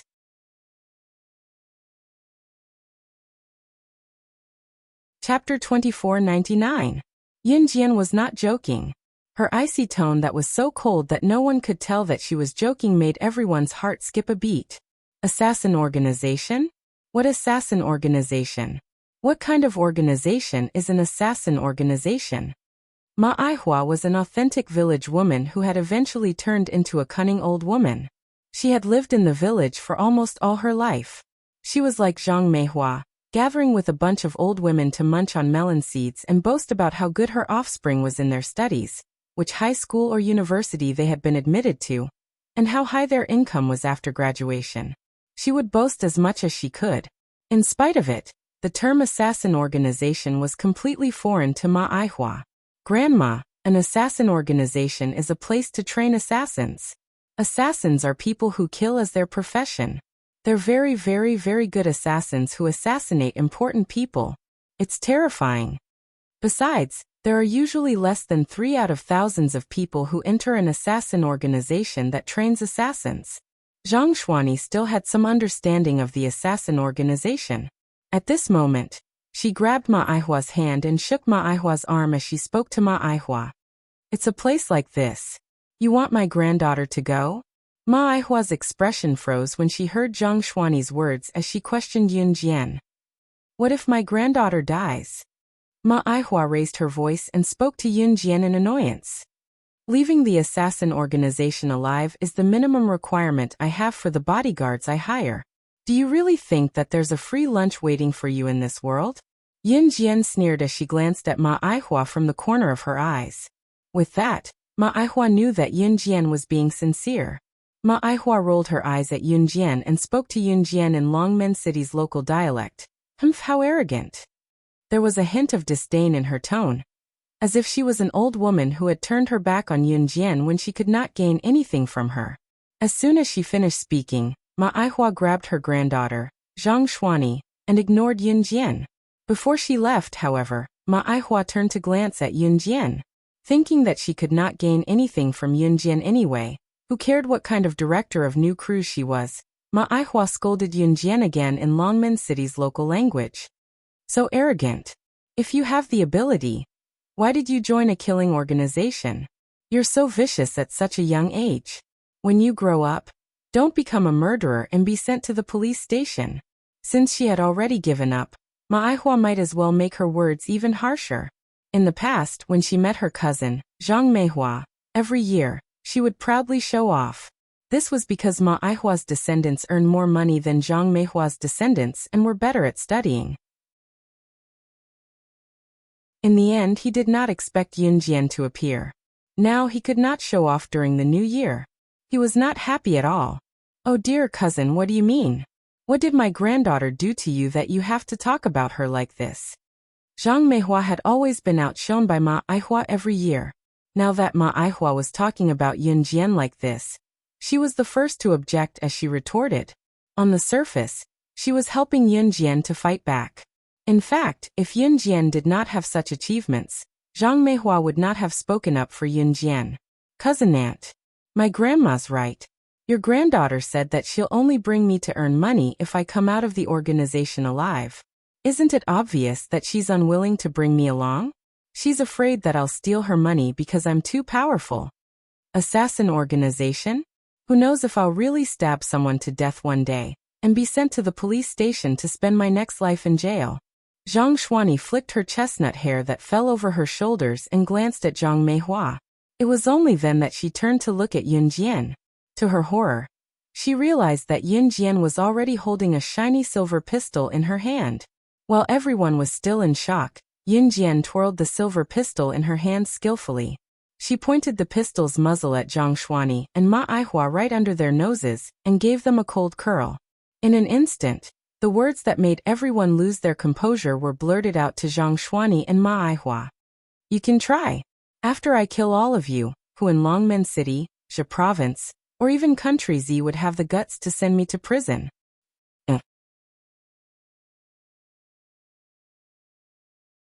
Chapter 2500. Page 1/1. No one in Longmen City, Xia Province, or even the entire country had the guts to do so. To send her to prison. Who would have the guts to send her to prison, not to mention Z country, even internationally? Yunjian's words were arrogant to the extreme. Her brazen words, coupled with her undeniable tone, and the silver pistol in Yunjian's hand. Everyone present felt like they had been shot and were facing death. You. The wrinkles on Ma'aihua's old, ugly, and yellow face were crumpled like a piece of yellow paper that was crumpled into a ball due to the shock of Yunjian's action of taking out the gun. It was even uglier than the crumpled yellow paper. "That's a gun. That's a gun. Grandma, that's a gun." When Zhang Xuani saw the toy in Yunjian's hand, her expression changed drastically. She grabbed Ma'aihua's hand tightly, squatted down, and hid behind Ma'aihua. Ma'aihua was scared to death as well. Her pale face scrunched up as she shouted, "Who's her mother? Don't you care about this child? Don't you shoot." Qin Yiru and Gujunjian stood aside and watched Ma'aihua's shameless act. "Bah! Who told you to spout nonsense? I think you should take back these New Year's gifts too. Don't come again." Zhang Meihua found a chance to vent her anger. She ran into the house and took out the New Year's gifts from Ma'aihua, a small bottle of the cheapest oil in the supermarket, and a carton of milk from an inferior brand, and tossed them in front of Ma'aihua and Zhang Xuani. Take it. Don't come again." Zhang Meihua tossed the cheap gifts back to Ma'aihua and Zhang Xuani. After tossing the gifts to Ma'aihua and Zhang Xuani, Zhang Meihua's anger was vented. Although there were many relatives around, it was obvious that Ma'aihua and Zhang Xuani were the ones who got into trouble first. Instead of calling it a New Year's greeting every year, it was more like Ma'aihua came to her door with cheap gifts to show off in front of Zhang Meihua. Zhang Meihua could not stand her boastful tone, and wished she could embarrass Ma'aihua right there and then. Now the opportunity had presented itself. "Xuani, go get your dad. Let's go. Ma'aihua stepped back, stretched out her hand and pushed Zhang Xuani. Her own people were the first to leave, and she ran away like a wisp of smoke. He looked like he was afraid that he would be shot to death by the gun in Yunjian's hand if he was one step slower. Zhang Xuani was also afraid. She chased after Ma'aihua and only shouted to her father, who was still standing in the room, "Dad, let's go." Then she avoided the place as if avoiding the plague. After Zhang Meihua ran away, the rest of Zhang Meihua's relatives and friends were still looking at the gun in Yunjian's hand in fear. They did not know whether to run or not. Just as everyone's hearts were tensed up and they were scared to the extreme. They even imagined that Yun Jian would lose control of the gun in her hand and accidentally shoot them. Yun Jian suddenly threw the silver gun into the air. Everyone's emotions reached a climax at this moment. Yun Jian, on the other hand, looked straight ahead. She did not even look at the silver gun that was thrown into the air. She reached out and caught the gun steadily. Then, she revealed a harmless and shy smile in front of everyone. It was as if the murderous girl just now was not herself. She raised the gun and said expressionlessly, "This is a toy gun." Everyone was speechless. Translator, Atlas Studios Editor, Atlas Studios.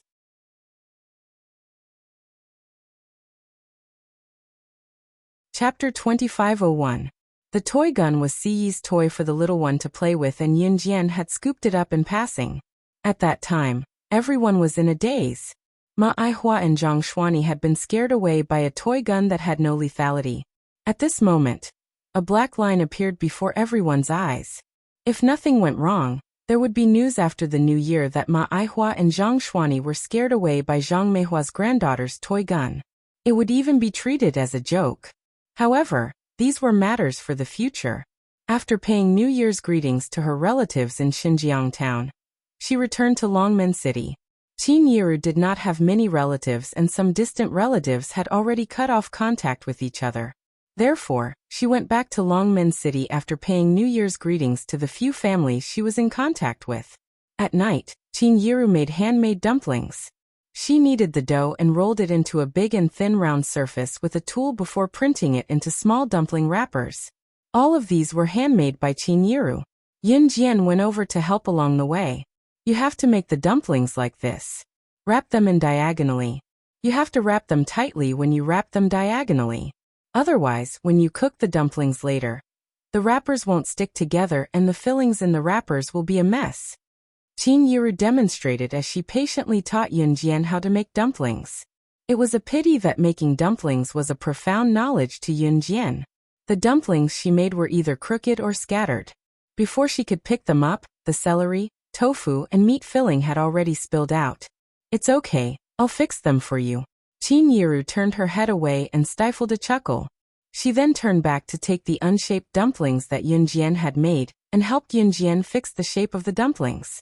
Although the dumplings that Qin Yiru had fixed looked much better than those made by Yun Jian herself, they were still rather ugly. At least they could be cooked in the pot.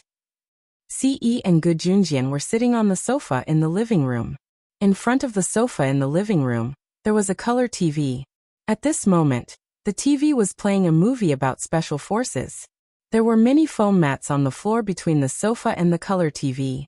Xiao Yunju, Duan Li, Duanya, Qin Yiru, and Gu Yunjian's babies, as well as the little fellow and the little girl, were all sitting on the foam mats. Except for Xiao Yunju and the other two, the other children were crawling around on the foam mats. At this moment, Yun Jian came out of the kitchen with the dumplings she had made. She originally wanted to give the dumplings to the little fellow and the little girl, but she didn't expect that Ce would reach out and snatch them away. I made it. It doesn't taste good." Yun Jian pursed her red lips. After Qin Yiru helped to cook the dumplings, the skin of the dumplings still fell apart, and the fillings were all messed up. They were cooked until they were tasteless. Coincidentally, at the little fellow and the little girl's age, they should eat chopped things. Yun Jian's dumplings were just right. Therefore, Yun Jian took them and gave them to the little fellow and the little girl. She didn't expect that Ce would snatch them away. Delicious. After a while, Ce finished all the dumplings in the bowl, including the fillings and soup. Yun Jian pursed her lips and ignored Ce. She walked over and picked up the little fellow and the little girl who were rolling on the ground. She brought them back to the bedroom to breastfeed the two children. Although the little fellow and the little girl could eat some more fragmented food, the source of nutrition was still breast milk. After breastfeeding, the two children fell asleep unknowingly. Yun Jian just put on her clothes and walked out of the house. Just as she walked out of the house, she was stopped halfway by Ce. "They're asleep," Yun Jian said to Ce. Ce responded but didn't give way. She stared straight at her. Yun Jian understood Ce. She quickly realized that Ce was staring at the place where she breastfed the two children just now because she wanted to.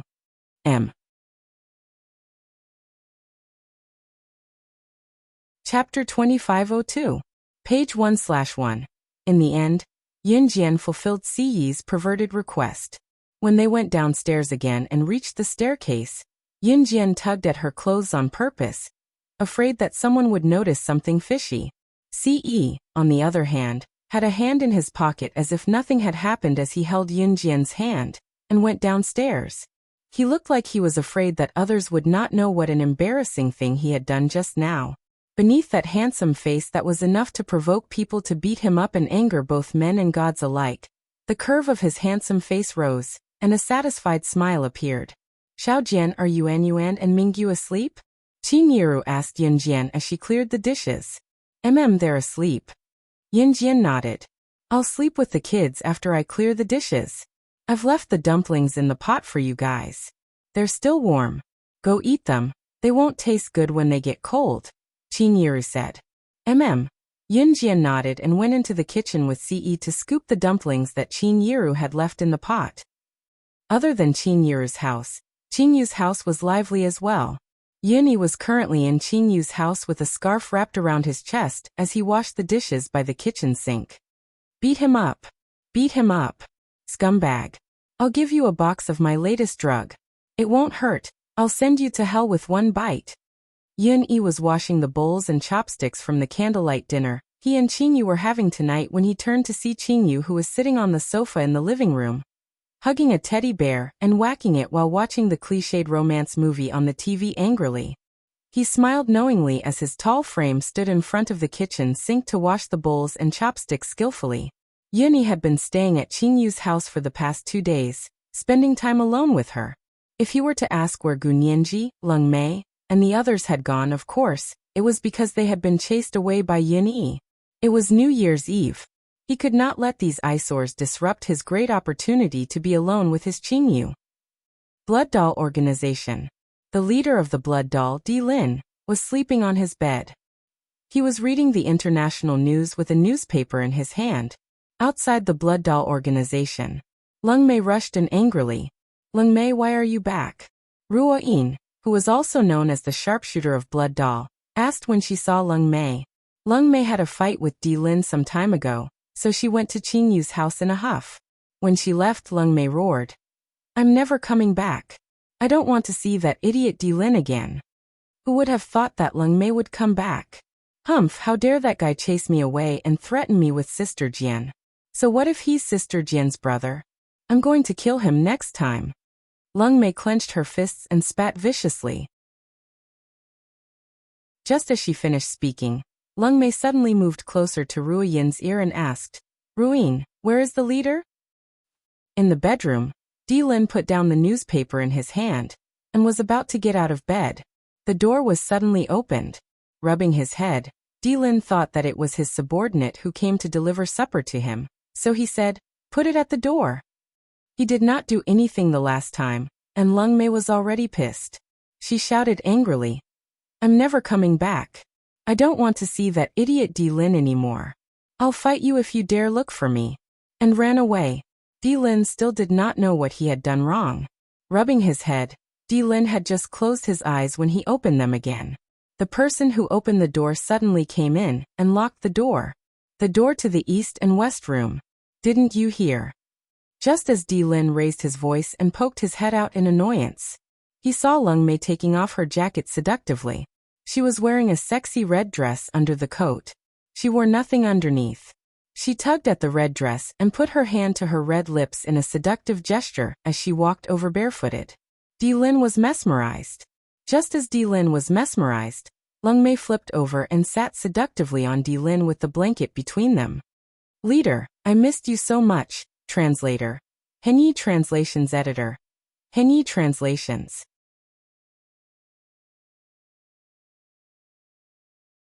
Chapter 2503. Leng Mei reached out a finger and gently tapped Di Lin's chest. She pushed Di Lin, who was sitting on the bed, onto the bed. Leng Mei was rather proactive, but she was unusually proactive today. Did she not say that she never wanted to see him again? Lin knew that Lung Mei would come back, or he would have gone to her long ago. He was not used to Lung Mei's initiative. Lin grabbed Lung Mei's wrist. His pale and handsome face couldn't help but ask, "Where did you go?" The pleasant atmosphere was ruined by Lin just like that. Lung Mei's face darkened as she flipped off Lin to sleep on the other side of the double bed with a pout. How boring. As she spoke, she leaned over and rested a hand on the blanket to take the glass of water that Lin had just drunk from on the bedside table, and took a few gulps. "I'm so pissed. I didn't even get a sip of water when I was chased out in the wee hours of the morning yesterday. Chief's the best, I don't have to worry about food and clothing here." Lung Mei placed the empty glass of water on the bedside table. Her entire body was paralyzed and stretched out like the Chinese character, occupying the entire bed. An arm and a leg were propped on Lin with the blanket between them. "Hey, I'm exhausted from the flight the whole night. Let me rest for a bit." Lung Mei closed her eyes as she spoke, planning to sleep for real. Before she could doze off, however, Lin grabbed her wrist. "Running away after flirting? There's no such thing in this world." Lin flipped over and pinned Lung Mei, who was wearing nothing but a red veil underneath. Chief. Chief, what are you doing? So softer." The night was long. Xia Province's Longmen City. When it was midnight, Yin Jian left the warm bed and left the children to Si Yi's care before she got up and walked out. Once she was out of the woods, Yin Jian flashed to a garden not far away from the mansion. Snake. Lizard was standing there with her arms behind her back. Hearing the sound snake, Lizard turned to Yin Jian. "Sister Jian." "Yes." Yin Jian nodded and asked, "Have you prepared the details of the shareholders of the International Intelligence Platform Center, who refused to withdraw their embezzlement from the kosher mercenaries?" Previously, at the International Intelligence Platform Center, Yin Jian had used Diani's hand to demonstrate to the big shots of the International Intelligence Platform Center. The kosher mercenaries intelligence unit had always been suppressed by the International Intelligence Platform. If the forces behind Diani's intelligence team were not the kosher mercenaries, those old bastards would have been even more ruthless. Some time ago, the chairman of the International Intelligence Platform Center had called for an emergency shareholders meeting to immediately withdraw the embezzlement of the kosher mercenaries intelligence team. However, some stubborn shareholders refused to do so. Yin Jian planned to make those old men pay the price today. The stubborn shareholders refused to back down because they thought that slaying God would never interfere in this matter. Otherwise, what would he be doing? In this world, there were always some people who held on to a fluke mentality, thinking that their luck wouldn't be so bad. "It's ready. It's all here." Snake. Lizard passed a stack of documents to Yin Jian. By then, Yin Jian had removed her jacket to reveal the tight-fitting outfit she was used to wearing when she went on missions in her previous life. After equipping herself with the weapon Snake, Lizard had passed to her, Yin Jian raised her hand to wipe her red lips. Her other hand was toying with a Beretta M92F silenced pistol. She narrowed her eyes and looked into the distance through the gun's aiming line. At the same time, she spoke calmly, but the words that could change the outcome of the world. "Go to the International Secret Agent Assassin website and spread the word immediately. I, Slaying God, will return to the International Secret Agent Assassin Circle to carry out missions."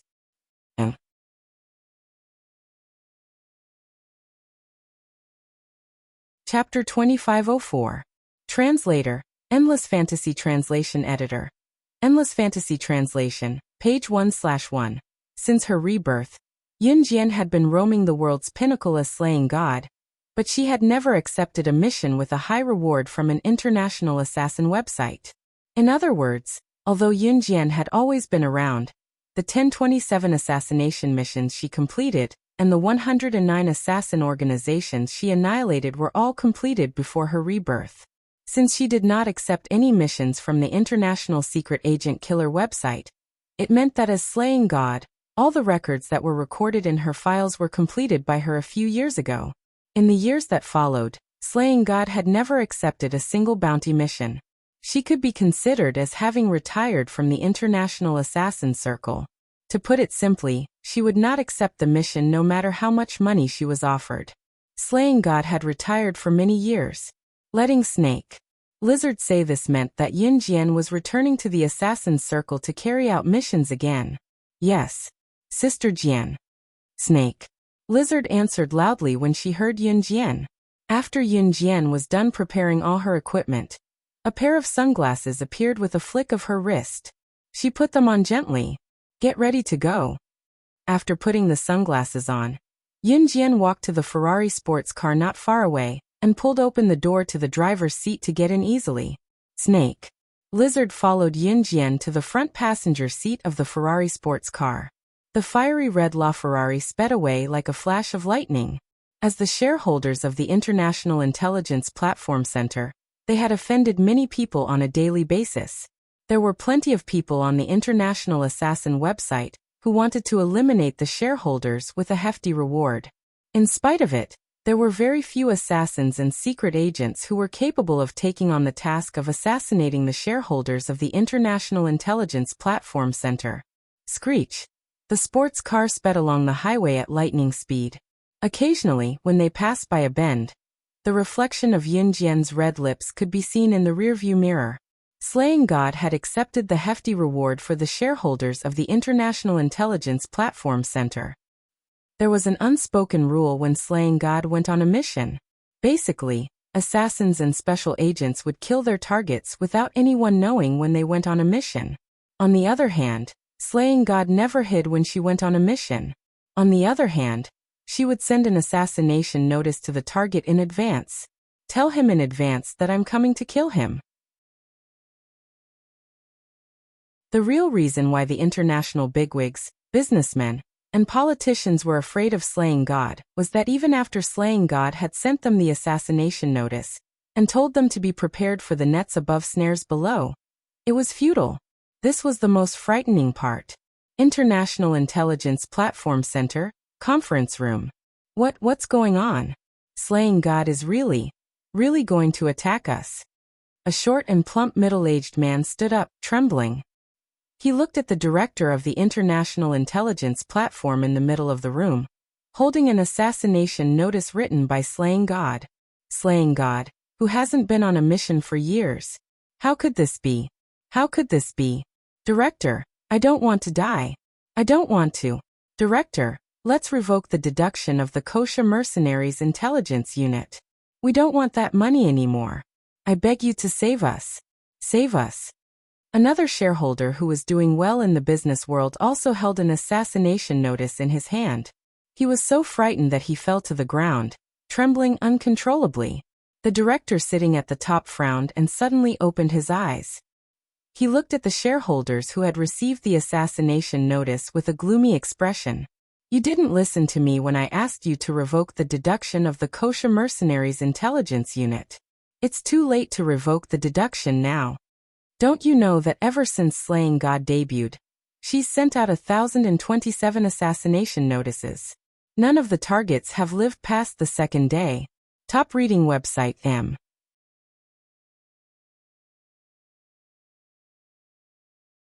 Chapter 2505. Translator. Endless Fantasy Translation Editor. Endless Fantasy Translation. Page 1/1. The director of the International Intelligence Platform Center had foresight. Not only did he revoke the deduction of his shares from the Kosha Mercenaries intelligence team, but he had also gone to the Kosha Mercenaries to ask for punishment.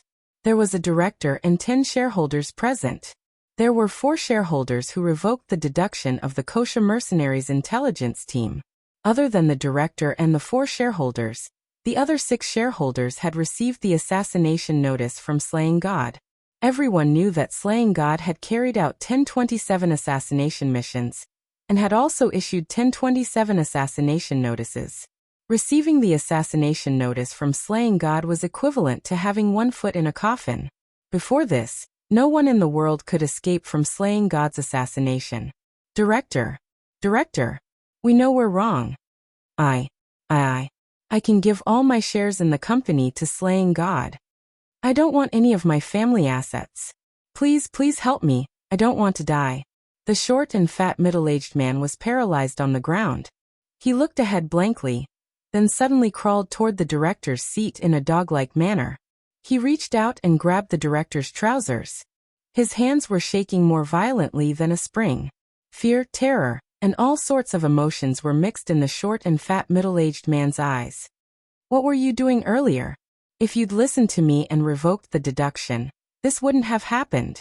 The director yelled. We thought that slaying God wouldn't return. Director, I beg you to save me. As long as you save me, I will give you all my shares. The director blinked at the short and fat middle-aged man's words. The director waved his hand. Fine. I'll contact the Interpol team for you. I happen to know a very powerful person in there. But whether you can survive slaying God's attack will depend on your luck. In Country M, in a large villa in the suburbs some distance away from the International Intelligence Platform Center. This villa was the home of the Interpol team's captain, Bernie Austin, whom the director of the International Intelligence Platform Center knew. Bernie Austin, or Bernie for short. A foreigner's name was usually followed by his surname, which was why Bernie was his given name. Bernie knew the director of the International Intelligence Platform Center, and had been entrusted with it. Therefore he had his house surrounded. There were many traps in Bernie's house, in addition to the patrols and special forces patrolling nearby. Even a fly could not sneak in. The 6 shareholders of the International Intelligence Platform Center, who had received slaying God's assassination notice, were placed in the living room of Bernie's house. Bernie entered the house after he was done patrolling. He stood translation. He said to the 6 shareholders, everything seems normal for now. Stay where you are and don't go to the washroom. Don't go to the toilet alone. The 6 shareholders nodded immediately. When Bernie was young, about 20 years ago, he had successfully saved a target who had received an assassination notice from one of the top assassins on the international assassin list. Bernie. Together with the Barnett police force, it was not a joke, it was a very powerful force. That was why the 6 shareholders breathed a sigh of relief. Their tense hearts were finally relieved. At that moment, one of Bernie's direct relatives, a young lady in her 20s, who was sitting on the sofa, asked Bernie in a questioning tone, Uncle, is slaying God really that powerful that you and so many outstanding elites have to fight her? This young woman was Bernie's niece. Her name was Bailey Austin. Beryl had been spoiled since she was young. She had always admired her uncle Bernie. She even thought that her uncle was the most powerful person in the world. That was why she said that. After Beryl finished speaking, Bernie rubbed his forehead and solemnly said to Beryl, Don't worry. She's more than powerful. Today I've mobilized members from 3 Interpol teams, and they're the most outstanding members of my Interpol team. It's still unknown if they can hold slaying God off for 10 minutes. Translator. Endless Fantasy Translation Editor. Endless Fantasy Translation. Chapter 2506. Beryl shrieked at Bernie's words. Uncle, how powerful is your criminal police force? Can't you fight her alone? Beryl was in disbelief. Bernie sighed, shook his head, and didn't say anything else. The director of the International Intelligence Platform walked into the villa. Old Bernie, how's it going? The director asked worriedly. There's no news about her at the moment. Both inside and outside of my villa, even the blind spots nearby are filled with surveillance cameras. Unless slaying God came down from the sky, no matter how capable she is, she'll definitely be discovered by my men before she enters the living room. Bernie was very confident about that. On the roof of Bernie's villa, a petite silhouette hopped down from a height of a few thousand meters in a helicopter. The petite silhouette grasped the wind speed, humidity, and any other factors and conditions that would affect the accuracy of her landing. Within 5 seconds of landing, he opened his parachute and landed on the roof of Bernie's villa with a precise position. After landing on the roof, Yun Jian kept her parachute as fast as she could. She moved soundlessly and stuck herself to the wall of the villa. There was only one SWAT officer patrolling under the villa's roof. When Yun Jian landed earlier, she had timed it perfectly. The moment she landed and stuck herself to the wall, the SWAT officer happened to walk to the side. Yin Jian's figure that flashed past was the SWAT officer's blind spot. As expected, Bernie was not a simple person. It was almost unheard of for someone to sneak in from the sky. However, for safety's sake, Bernie still sent a SWAT officer to patrol the villa's roof. Yin Jian stuck close to the wall and followed the SWAT officer around the cover. Just when the SWAT officer walked to a spot where the SWAT officers patrolling under the villa could not see, Yin Jian silently rolled toward the SWAT officer. She placed her hand on his head swiftly like an eagle's claw while her other hand covered his mouth from behind. Within a second, Yin Jian's hand slid from the top of his head to his neck and snapped his neck, dragging him to a dark place. Yin Jian leaned against the corner of the wall to hear the sound from the stairs. After confirming that there was no one around, Yin Jian held onto the wall with one hand and hung her body in the air by the window under the eaves. Her other hand unlocked the window at lightning speed and flipped through the window. Yin Jian's action just now would have been discovered by the special police patrolling below if they had heard the rustling of leaves in the wind. However, at this moment no one heard a sound. In the living room of the villa, Bernie is still standing here. Suddenly, the police officer's voice was heard from outside the house. It's Slaying God. Slaying God was here. Slaying God has been found. Hearing this, Bernie turned around and told the 6 shareholders, "Stay here and don't move." He held his pistol and rushed out of his villa as fast as he could. "Captain, it wasn't Slaying God. Go back quickly. We've fallen into a trap." Just as he rushed to the scene where the voice came from, the shouting SWAT officer was holding a butterfly knife in his hand as he screamed with his eyes wide open. Bernie roared and ran back to the living room as fast as he could. He saw his niece Beryl and the director of the International Intelligence Platform Center lying on the ground, paralyzed and trembling in fear. The 6 targets of Slaying God, the 6 shareholders of the International Intelligence Platform Center, were lying in a pool of blood. Their eyes were wide open as they died with everlasting regret. There was a piece of white paper with words written on it on the wooden table. The paper was pinned to the table by a dagger. Bernie's heart skipped a beat. He walked forward quickly and saw the words written in red ink on the white paper. The words were written in a carefree manner, but they gave off a sense of terror. Target killed, handwritten by Slaying God. M.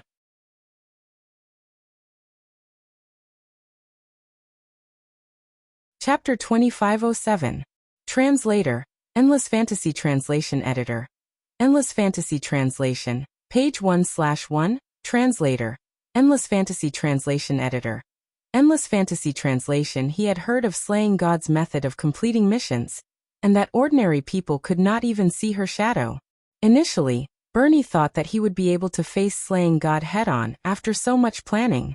Even if he could not defeat her, he would at least be able to hold her back for 10 minutes. What Bernie did not expect was that he would be utterly defeated by Slaying God. Forget 10 minutes, it was not even a second. He could not even see Slaying God's shadow. When his underling shouted, "Slaying God is here," Bernie did not even have the time to check before dashing out. Moreover, unless Slaying God had really descended from the sky, otherwise, no matter how powerful she was, she could only attack from outside the door. That was also the reason why Bernie, the captain of the International Police Force, fell for her trick. Not only was Slaying God powerful, but she also knew how to read people's minds. From the moment she created the illusion that she had snuck in from outside, she had already guessed that Bernie would definitely dash out of the house based on his personality. "Did you see Slaying God just now?" Bernie raised his voice and looked at his niece Beryl and the director, who were huddled on the ground in fear. "And no, I didn't see them. T-Uncle and the rest died suddenly. It was just a blink of an eye. When I opened my eyes, they were dead. They were dead." Sob. Beryl hugged her body tightly in fear as she shuddered. There was a hint of sobbing in her voice. She was so frightened that she had lost all feeling in her body. "What about this flying dagger? Where did it come from?" Belle asked before Beryl could finish her sobbing. I saw it. The staircase. It came from upstairs." The director pointed at the top of the stairs with a trembling finger. Using all the strength he had left in his life, he uttered the words that scared him out of his wits. "The staircase, upstairs in the sky. In the sky. She came from the sky. Bernie was suddenly enlightened. He held his pistol and rushed out of the villa, only to see the girl in the sky holding the rope hanging from the helicopter with one hand. He couldn't see her face clearly because she was wearing a pair of sunglasses. Grabbing the rope that hung down from the helicopter with one hand, Yunjian, who was hoisted higher, was not at all afraid. With a touch of her red lips, she flashed a taunting grin at Bernie. In the next second, he grabbed the rope with his other hand and quickly climbed from the bottom of the rope to the top of the rope. With a simple somersault, the helicopter was already a few hundred meters above the ground. He took advantage of the momentum and somersaulted into the helicopter. His movements were extremely smooth, so relaxed that it was unbelievable that a person could do it. Bernie shuddered violently. She watched as Yunjian left, but there was nothing she could do. The next day, international news agencies of all sizes spread the news. Slaying God, the #1 on the international secret agent ranking, had returned. She had returned and killed the 6 shareholders of the International Intelligence Platform Center, who had maliciously embezzled the Kosha mercenaries' intelligence team. As soon as the news came out, it instantly replaced the media's reports on the celebrities in the entertainment industry. Everyone turned their attention to this matter. In the next few months, all the companies and enterprises that had embezzled the Kosha mercenaries' foreign cooperation projects returned all the embezzled funds to the Kosha mercenaries. Some companies and enterprises even returned the embezzled funds to the Kosha mercenaries after hearing the news. They even offered hundreds of millions of USD in cash to show their sincerity. Just like the directors of the International Intelligence Platform Center, they took the initiative to apologize. Slaying God's name swept through all the major international news media.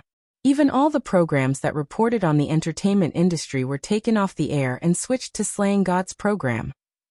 At this moment, Yunjian, who had caused a global storm, was sitting in a coffee shop in River City's university town. Outside the coffee shop, Mo Buffon and the rest from the martial arts club who had just reported to the university received the news of Yunjian's return. They seemed to have gathered for a gang fight. Under the attention of passers-by, they rushed into the coffee shop and rushed to Yunjian. "President, you're finally back." Top reading website M.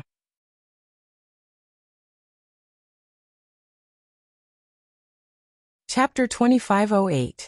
Translator, Endless Fantasy Translation Editor. Endless Fantasy Translation, page 1/1. It had been 15 or 16 days since the first day of the new year, and since that incident had happened, it was time for the students to return to school. There were more than 10 universities in Jiangqing University City. The university students here generally started school early. Jiangqing City of Zhe Province paid more attention to academics, so the school started school early. The winter and summer holidays were very late. Of course, this was not a good thing for the students. At that time, Mo Buffon led a group of people into the coffee shop as if they were going to fight. They surrounded Yunjian. Yunjian held a cup of coffee in her hand and tasted it carefully. She did not turn to look at Mo Buffon and the others. "How was last year's martial arts competition?" she asked casually. Yunjian had taken a leave of absence a year ago. At that time, the martial arts club was about to hold a martial arts competition. Before leaving, Yunjian had trained Mo Buffon and the other members of the martial arts club. Of course it was a complete victory. "President, you don't know, but after our martial arts club won a complete victory last year, we represented all the universities in Jiangqing City and participated in the provincial martial arts competition. We also got into the top 3. If nothing goes wrong, the school will arrange for us to represent Zhe Province in the national competition in the next few days. Since you're back, President, you should participate with us." Before Mo Buffon could speak, Zhou Huntao spoke first from Yunjian. "I won't participate." Yunjian pursed her red lips. After speaking, Yunjian handed an invitation to Mo Buffon, and the others one by one. Then she stood up and said to them, "On April 1st, I will hold an engagement party at Hubble Island. There will be a car to pick you up. This is the invitation." This invitation was made recently. Yunjian had already sent out invitations to many people. The 1st of April was Yunjian's birthday. It could be translated as CE without the intonation. Perhaps it was fate for her to be with CE. Yes, President. An engagement party at Hubble Island. Hubble Island was voted as the world's sexiest beach by Country M's Newsweek. Along the beach, there was a luxurious resort consisting of 25 colorful villas. And Hubble Island is most famous for its pink beach. Other beaches are yellow, but Hubble Island's beach is pink. It's made of real pink sand. This is King romantic. Zhou Huntao said to Yunjian with admiration. Yunjian pursed her lips and said to them, "Remember, on the night of March 31st, there will be a special car to take you to Hubble Island." Okay. Even if he forgot to take a dump, he would not miss such a good opportunity. A free vacation on Hubble Island, haha. Zhou Huntao laughed wretchedly. All right, wipe your saliva. As an educated young master, Mo Buffon couldn't stand it any longer. He took a tissue and handed it to Zhou Huntao. Hearing this, the rest of the martial arts clubs burst into laughter. It was almost the middle of February, and there was still about a month and a half before the engagement party. Less than a week after Zhou Huntao invited Yunjian to participate in the national martial arts competition with them, the school sent a notice to Zhou Huntao, Mo Buffon, and the others to pack their luggage overnight and rush to the national martial arts competition. Because they were notified in advance, they were not in a hurry. Although Yunjian did not participate, she was invited by Mo Buffon and the others to watch the competition. This time, the venue of the competition was in Liao Province. Liao Province was not close to Zhe Province, so they took a train for nearly 20 hours to get there. The winter in Liao Province was much colder than Zhe Province. That was the north, so it was naturally incomparable to the south of Zhe Province. After arriving at the venue of the competition in Liao Province, Mo Buffon and the others planned to familiarize themselves with the competition venue. It's the people from the shrine, hey. Just after Mo Buffon and the others arrived, a group of members who also carried the signboard of the martial arts club walked over from the opposite side and greeted Mo Buffon and the others. This group of people was also from a martial arts club. They were the martial arts club sent by Zhe Province to participate in the National Martial Arts Club. Other than the martial arts club formed by Mo Buffon and his group, who were in the top 3 of the provincial competition, the other martial arts clubs formed by the top 3 of the provincial competition. Shrine was the name that Yunjian came up with for the club.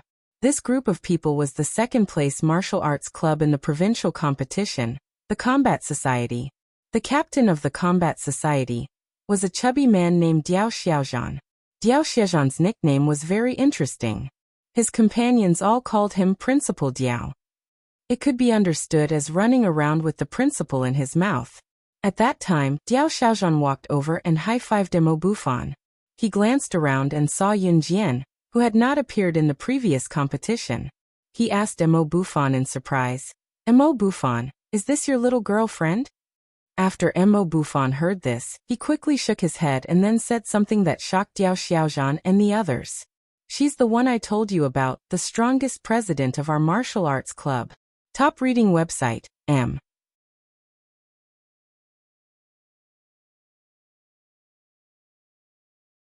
Chapter 2509. She's the president of your martial arts club.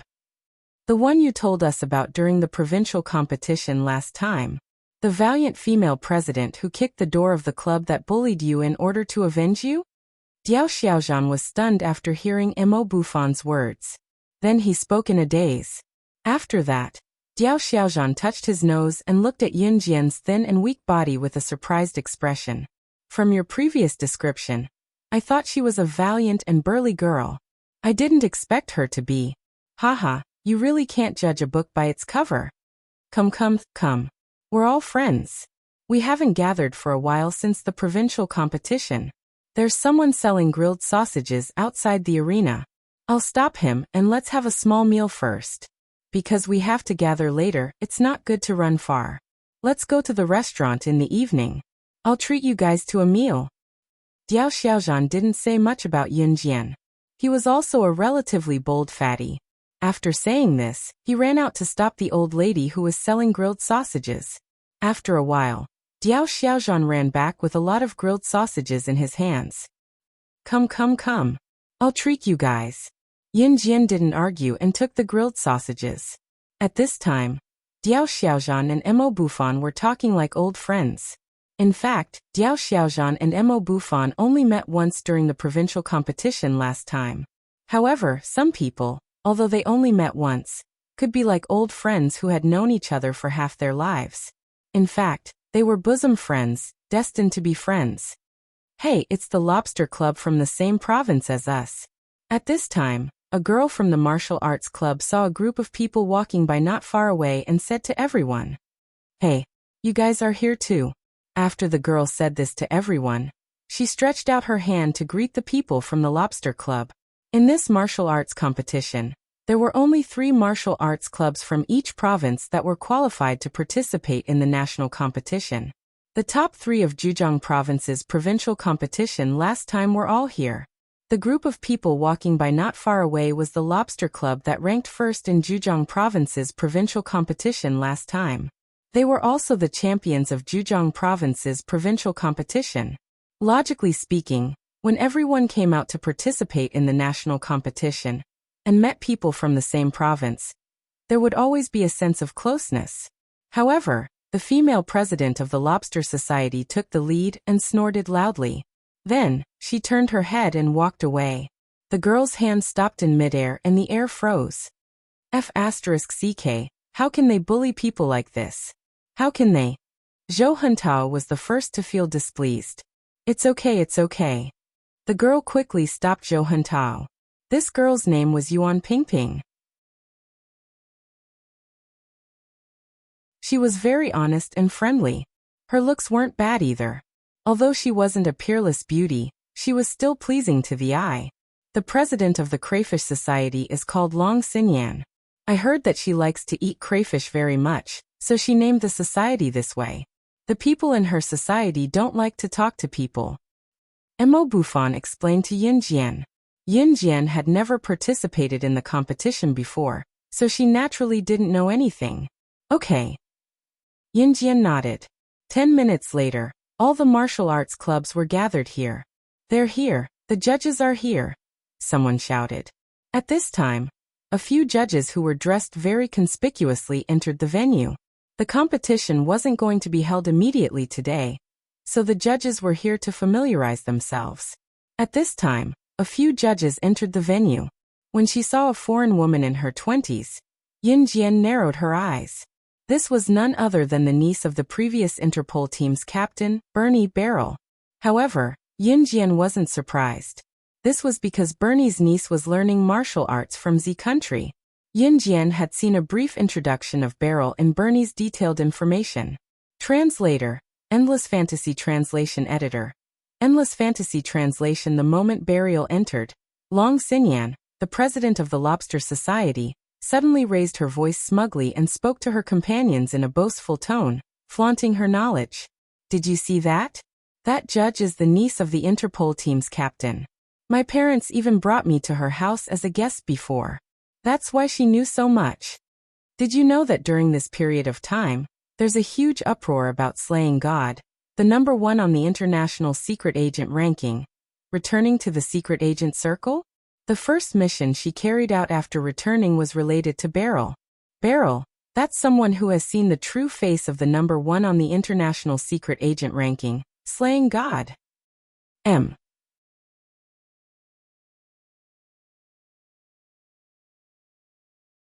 Chapter 2510. Long Xinyan spoke very loudly as if she was afraid that the martial arts club members standing next to her would not be able to hear her. Long Xinyan's Lobster Society was indeed very powerful. As the top martial arts club in Zhe Province's martial arts competition, it was only natural that they were capable. Sister Xinyan, does that mean that you know that judge? He's the judge who saw slaying God's true face. A female member of the Lobster Society looked at Long Xinyan excitedly and asked carefully. Long Xinyan saw that the members of the Shrine and the Combat Society were looking at her not far away. She pursed her lips and said confidently, "Of course." In fact, Long Xinyan had attended a ball held by the Barrel family with her parents a few years ago. She had seen Beryl from afar, just like this time. In reality, she had never had the chance to talk to Beryl.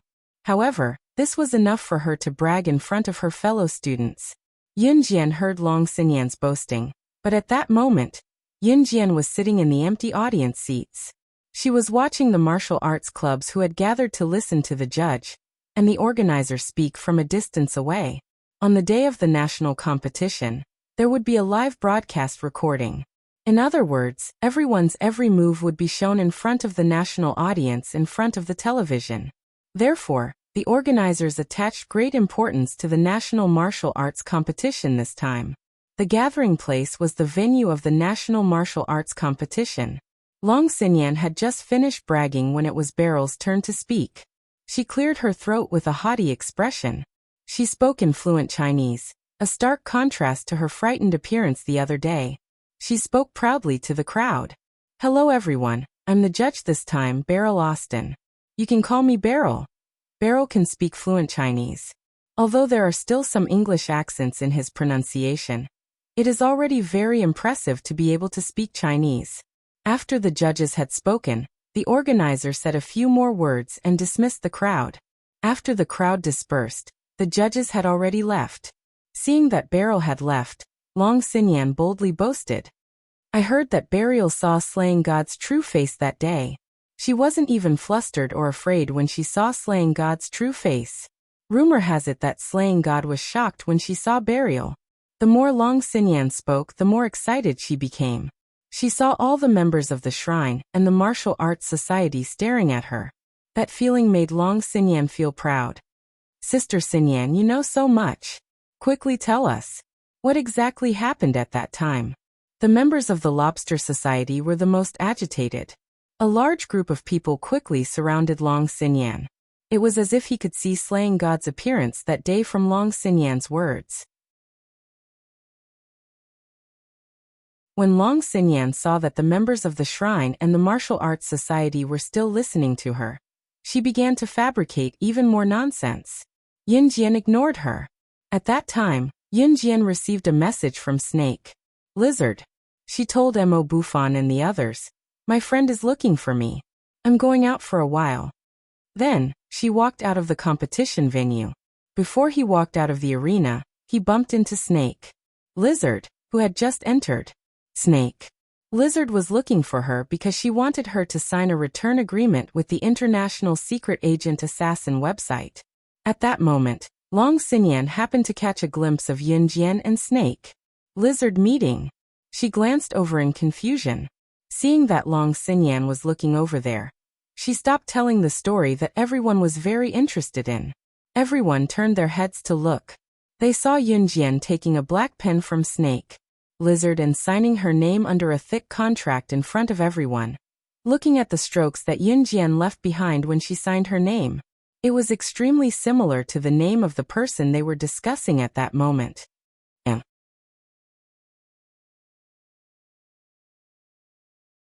Chapter 25:11. Long Xinyan only glanced at it for a moment before retracting her gaze. Long Xinyan remembered that this girl should be here with the people from the shrine to participate in the competition. She was just an unimportant girl. Long Xinyan did not care about her. "Let's go. It's my treat. I'll take you guys to afternoon tea." At that moment, the chubby Diao Xiaozhan waved at his club and Yunjian's club members and walked out of the competition venue. Soon he came to Yunjian's side. Although Long Xinyan did not care about Yunjian, she was still suspicious of the name in Yunjian's handwriting on the contract. Especially a young girl like her. Why would she sign a contract? There must be something wrong. When Long Xinyan walked over with her club members, Mo Bufan, Diao Xiaozhan, and the others had just arrived at Yunjian's side, and were about to leave the competition venue. At that moment, Yunjian had just finished signing the contract and put away her pen. Snake. Lizard also took the opportunity to take back the contract. "Hey, wait a minute. The thing you just signed is a contract, right? Can I have a look?" Long Xinyan was interested and reached out to stop Snake. Lizard from taking back the contract. Long Xinyan did not give face to Mo Bufan and Diao Xiaozhan. However, because of this contract, She felt that Yunjian was different from Mo Bufan and the others. Therefore, she wanted to get closer to Yunjian. Even if she did not know Yunjian well. His tone wasn't too bad either. No. Unexpectedly, Yunjian rejected her. Snake. Lizard was one step ahead of Long Xinyan. She put away the contract and walked out. So be it. Long Xinyan was stunned. Then she immediately rolled her eyes. At the same time, the corner of her mouth twitched. Long Xinyan's martial arts was indeed recognized as powerful, but she did not know how to behave. Sometimes she even wrote her feelings on her face like an underage girl. Diao Xiaozhan was not stingy with his treat. He directly brought everyone to a crayfish restaurant and ordered 10 plates of crayfish. One had to know that crayfish was very expensive. One plate might cost 2 days of an ordinary person's salary. From this, it could be seen that Diao Xiaozhan clan was definitely well off. Otherwise he wouldn't have eaten so much. Come. Everyone eat quickly, don't stand on ceremony. Today I'll treat you all to crayfish. Eat that stupid president of the Crayfish Society. She's so stupid, but she's acting like she's so powerful. Diao Xiaozhan's humorous words made everyone burst into laughter. Yunjian just pursed her red lips and rested her chin on her hand. Suddenly, her attention was attracted by a baby shop opposite the crayfish restaurant. Next to the signboard of this baby shop, there was a line that said, "Original Draft Design Baby Clothing." Looking through the glass window, the clothes and baby products in the baby shop were all very innovative. Thinking of the 2 guys at home, Yunjian stood up and said to everyone, "I'll go take a look." Then she walked out. Just as he reached the entrance, he bumped into Long Xinyan and the others. Long Xinyan liked crayfish the most, which was why she named their martial arts society the Crayfish Society. This crayfish restaurant was the only one nearby that had better decoration and looked cleaner inside and out. Therefore, it wasn't strange to bump into Long Xinyan there. Seeing Yunjian, Long Xinyan snorted coldly and turned to enter the crayfish restaurant. She found a round table and sat down with the people from her martial arts society. The wall of the crayfish restaurant near the street was made of transparent glass. Therefore, Yunjian could see the specialty baby shop opposite at a glance. At that time, Long Xinyan sat in front of her seat, feeling depressed. After a while, she raised her head and looked through the glass at Yunjian, who was crossing the road to cross to the baby shop opposite. Suddenly, from the side, an overweight truck rushed straight towards Yunjian, as if it had been planning for a long time. A female member of the Crayfish Society also saw it and screamed in shock. With this exclamation, everyone's attention was diverted over. At that time, the overweight truck was less than a meter away from Yunjian. However, just when everyone present thought that Yunjian would be like a kite with a broken string and be sent flying by the truck, a scene that made everyone's faces turn pale with fright and unforgettable suddenly appeared.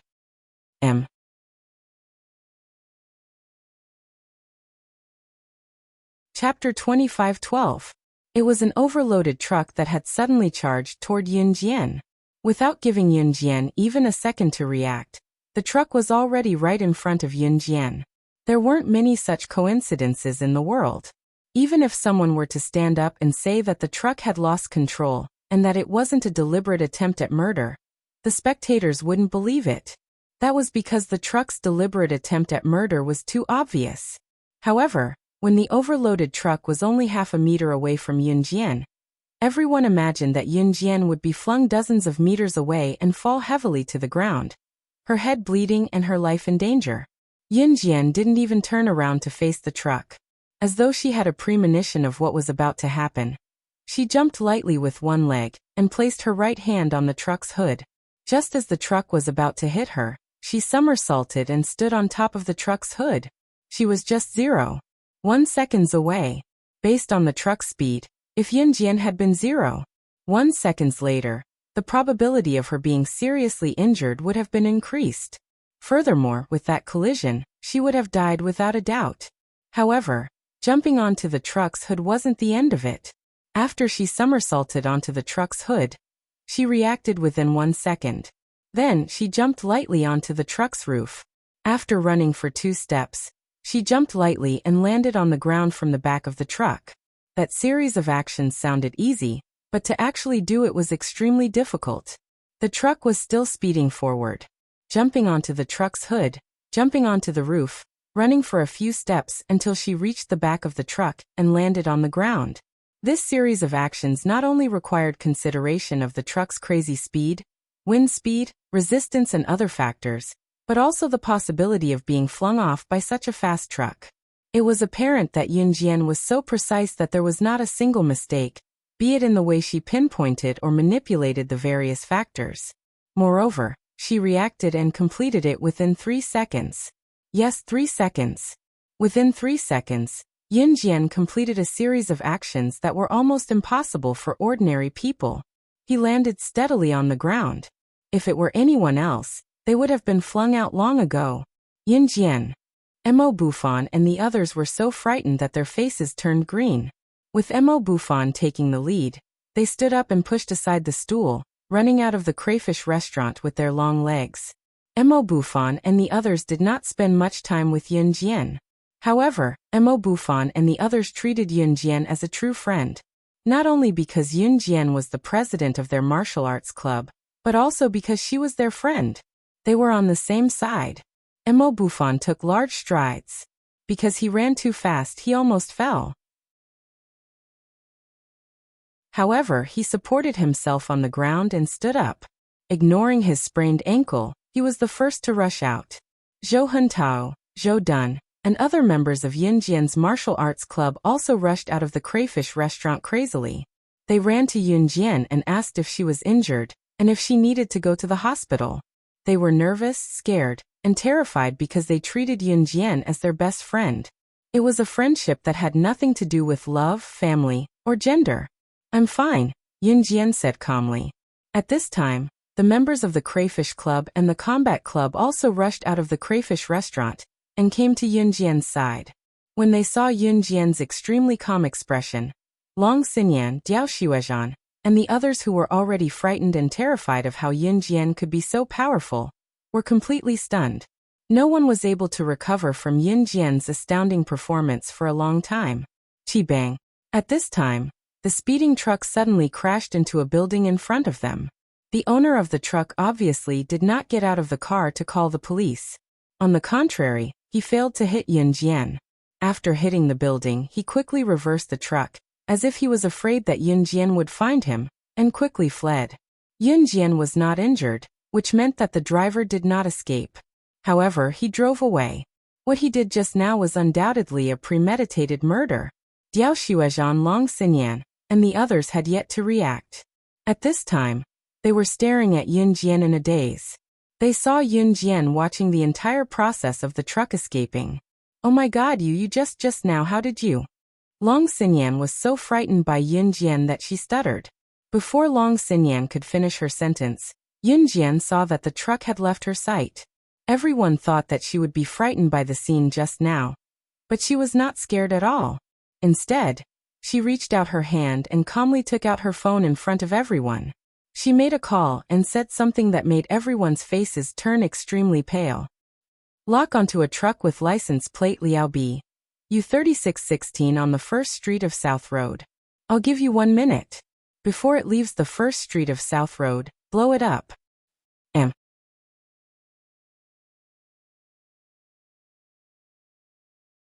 Chapter 25-13.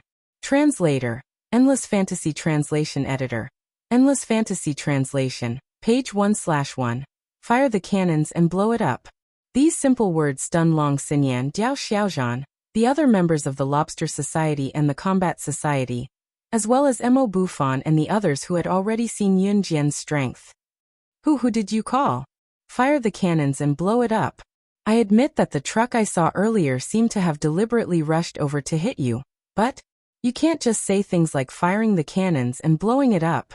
Long Xinyan was completely shocked by Yunjian's shocking actions and her unbelievable words. Now that she was talking to Yunjian, she was a little incoherent. Yunjian ignored Long Xinyan. After she finished speaking, she hung up the phone. She left Mo Bufan and the others with the words, "Go back and eat first," then walked to the opposite side of the road. In front of the confused crowd, She walked into the baby shop as if nothing had happened. Everyone present had clearly seen how horrifying that scene was. If she was careless, Yin Jian would have died on the spot. If it were a normal girl, wouldn't she have been scared to the point of crying and howling like a ghost or calling the police? Why, when the call was made, not only was it not a call to the police station, but it also used a commanding tone to order the other party to blow up the big truck just now. She's too arrogant. And who was she calling? Did she just blow it up because she said so? Also, why did she walk to the baby shop? Could it be that she has a child? What a strange person. Long Xinyan let out a series of sighs. She was frightened and bewildered just now. Not only was she shocked by Yin Jian's shocking strength, but she also felt that Yin Jian's words and actions were unreasonable. Where were the cannons? She even fired the cannons. She didn't have a child. Why did she go to the baby shop? Yin Jian must have her reasons for doing this. Let's go back first. Mo Bufan was very obedient as he spoke to the people in his society. Hearing Mo Bufan's words, everyone walked towards the crayfish restaurant. However, just as everyone turned around, Long Xinyan was certain that Yin Jian was just joking. Perhaps Yin Jian was simply delusional. Boom! An earth-shattering sound rang out from a place a little distance away from where the truck had driven away, as if it was fleeing for its life.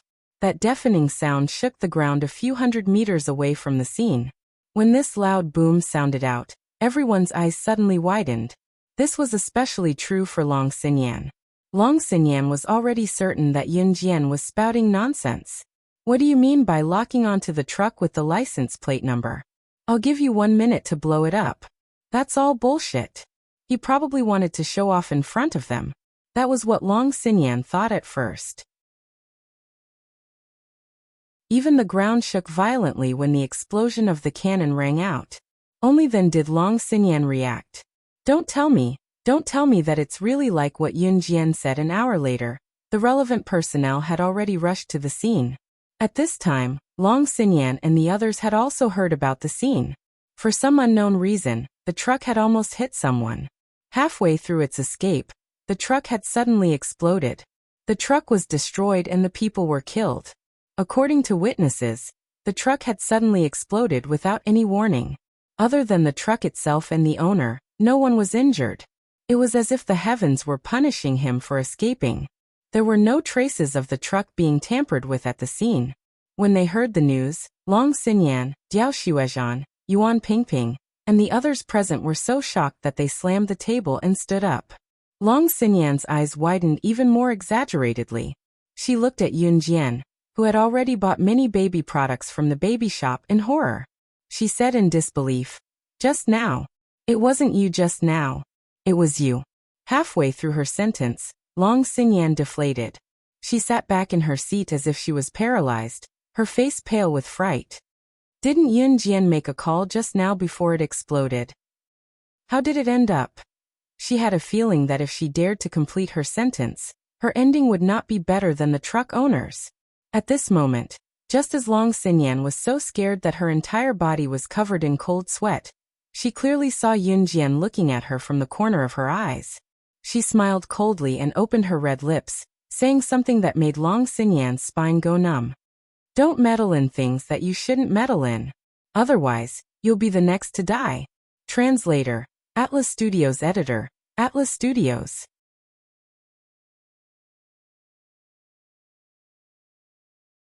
Chapter 2514. Translator, Endless Fantasy Translation Editor, Endless Fantasy Translation Translator, Endless Fantasy Translation Editor, Endless Fantasy Translation. Long Xinyan was so frightened by Yin Jian's silent words that her upper body trembled violently. She sat on the bench and almost fell to the ground. Fortunately, Long Xinyan managed to stabilize herself in the end. Otherwise, she would have fallen to the ground. "Xinyan, what's wrong?" A girl sitting beside Long Xinyan asked when she saw Long Xinyan's body trembling violently, as if she was threatened. Long Xinyan seemed to have been called back to her senses. She suddenly came back to her senses and blinked her eyes in a daze. She turned around and saw Yin Jian sitting next to Long Xinyan's table. She was wearing a pair of disposable gloves and peeling the crayfish as if nothing had happened. Even the warning Yun Jian said to her did not seem to have happened. Long Xinyan felt a chill run down her spine. She swallowed a mouthful of crayfish. Her favorite crayfish was now tasteless. Too scary, this woman is too scary. Long Xinyan did not dare to think about Yun Jian anymore. She closed her eyes and did not dare to say anything about what had just happened. Obviously, no one saw Yun Jian's silent warning to Long Xinyan. Diao Xiaozhan was eating the crayfish in big bites while giving Yun Jian a thumbs up. You're indeed the president of the shrine. You're amazing. I saw that if you had led your shrine to participate in the provincial tournament last year, then your shrine would have won first place in the provincial tournament. I heard that you can add people to the tournament before it starts. President of the shrine, why don't you bring your club to the tournament as well? I reckon that with the 2 moves you just showed, you can easily take the top 3 places in the national martial arts competition. Diao Xiaozhan was speaking the truth. That's right. Why didn't you take part in the tournament? Someone from the War Society said after hearing Diao Xiaozhan's words. He felt sorry for Yun Jian. Facing the Combat Society member's question, Yun Jian pressed her lips together without saying a word. Seeing that Yun Jian did not say anything, Diao Xiaozhan and the others were very smart and did not press her. It was a frightening farce. Although no one said anything, their hearts were still unable to recover from the shock for a long time. That baby shop was indeed worth a visit. It was different from other baby shops. Whether it was the baby toys or the clothes that the baby wore, they were all designed by the shop owner. The 2 little ones would definitely like it. When she returned to her place at night, Shinji, who had been appearing and disappearing mysteriously, called her. Hey, I didn't expect the call to go through. You actually returned to the agent circle and signed a new contract with the website.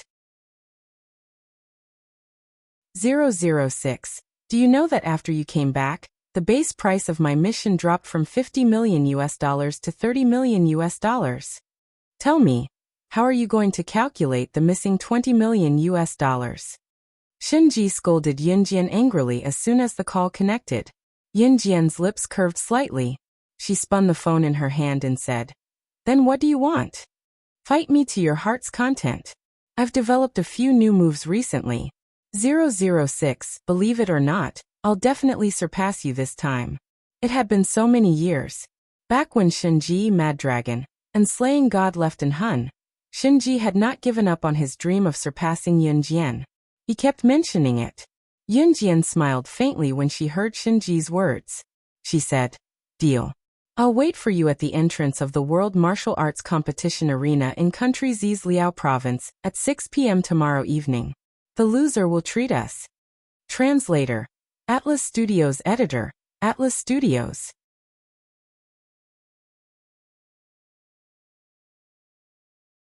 Chapter 2515. Translator. Endless Fantasy Translation Editor.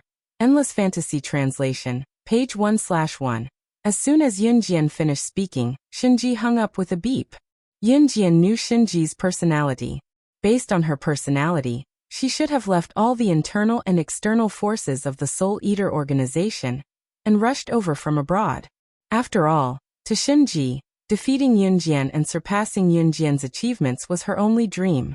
Yun Jian tossed her phone on the bed and stood up to stretch before heading to the bathroom for a shower. She had called Shinji to Liao Province for no other reason than to get her to spend $1 million. They had been rivals for so many years. It was only right for Shinji to treat her to a meal. Reality proved that Yun Jian knew Shinji very well. Shinji hung up the phone and rushed to Liao Province without even putting on his clothes properly. Shinji was Yun Jian's rival. The 2 of them had known each other since they joined the Inhun organization. This was different from the friendship between Yun Jian and Muing and Inhun. Yun Jian had never treated Shinji as a friend. The 2 of them were rivals who competed against each other. However, after so many years, the 2 of them had gone from being insignificant dust particles who could die at any time when they first joined an Hun organization to being the top figures in the international scene. The only thing that didn't change was that they still treated each other as rivals. This was a completely different way of getting along with Yun Jian, Snake, Lizard, Qingyu and Lansu. Snake, Lizard, Qingyu, and Lansu only listened to Yun Jian's orders. Xinji, on the other hand, only treated Yunjian as her rival, someone to surpass. The two of them could climb to this height because they competed against each other. The next day, the national martial arts competition would be broadcasted to the world at 6 in the evening. It was still 5 in the morning. Yunjian went to bed early and woke up early the next morning. She went to the nearby gym with Mo Bufan and the others to train for the whole morning before heading to the arena at noon. Mo Bufan and the others were rehearsing for the competition at night. Yunjian sat on the side and watched, giving them pointers from time to time. Halfway through, Mo Bufan and the others were thirsty, but they couldn't leave because of the rehearsal. Yunjian didn't refuse and went outside to buy them mineral water. There weren't any big supermarkets near the arena, only a small shop. After buying a pack of water, Yunjian habitually handed the shop's Xinji to the shop owner. The owner had been waiting for Yunjian to give him change, but was surprised to receive a bank card instead. This is a small business. I only accept cash. In this day and age, there were very few places where cards in could translation. Is there a bank bar translation is translation translation. Is there a bank street translation nearby? Is translation is translation lu fifi. Translation Is translation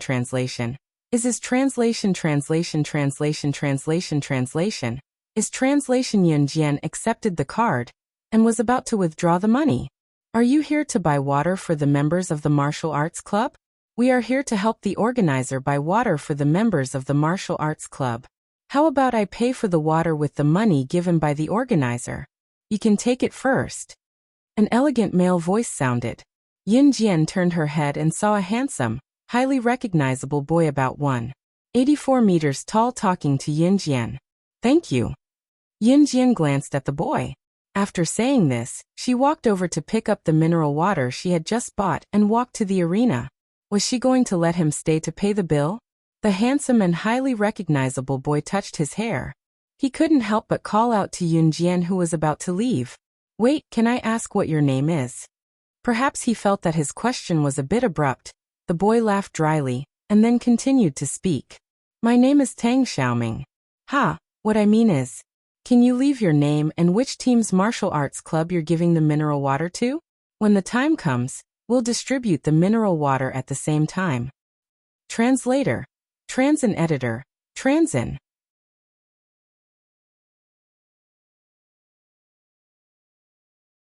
Chapter 25:16. Translator. Endless Fantasy Translation Editor. Endless Fantasy Translation, page 1/1. There was nothing wrong with Tang Xiaoming's words. Yunjian didn't take the water from Tang Xiaoming for free. Instead, the organizers had planned to distribute the mineral water to every member of the martial arts club. Yunjian just took it early. Taking it early meant that Mo Bufan and the others wouldn't be able to get the mineral water when it was time to distribute, so they had to register in advance. Yunjian Shrine. She didn't stop moving forward or even turn around. Those indifferent words came out of Yunjian's mouth. With one hand in her pocket, even if she was carrying a cheap white plastic bag, it didn't reduce Yunjian's aura at all. Tang Xiaoming took a few more glances. Brother, are you dumbfounded? Don't forget that you still have a delicate fiancé at home. The one your parents set up for you. The boy standing next to Tang Xiaoming waved his hand in front of Tang Xiaoming's eyes a few times to attract Tang Xiaoming's attention back.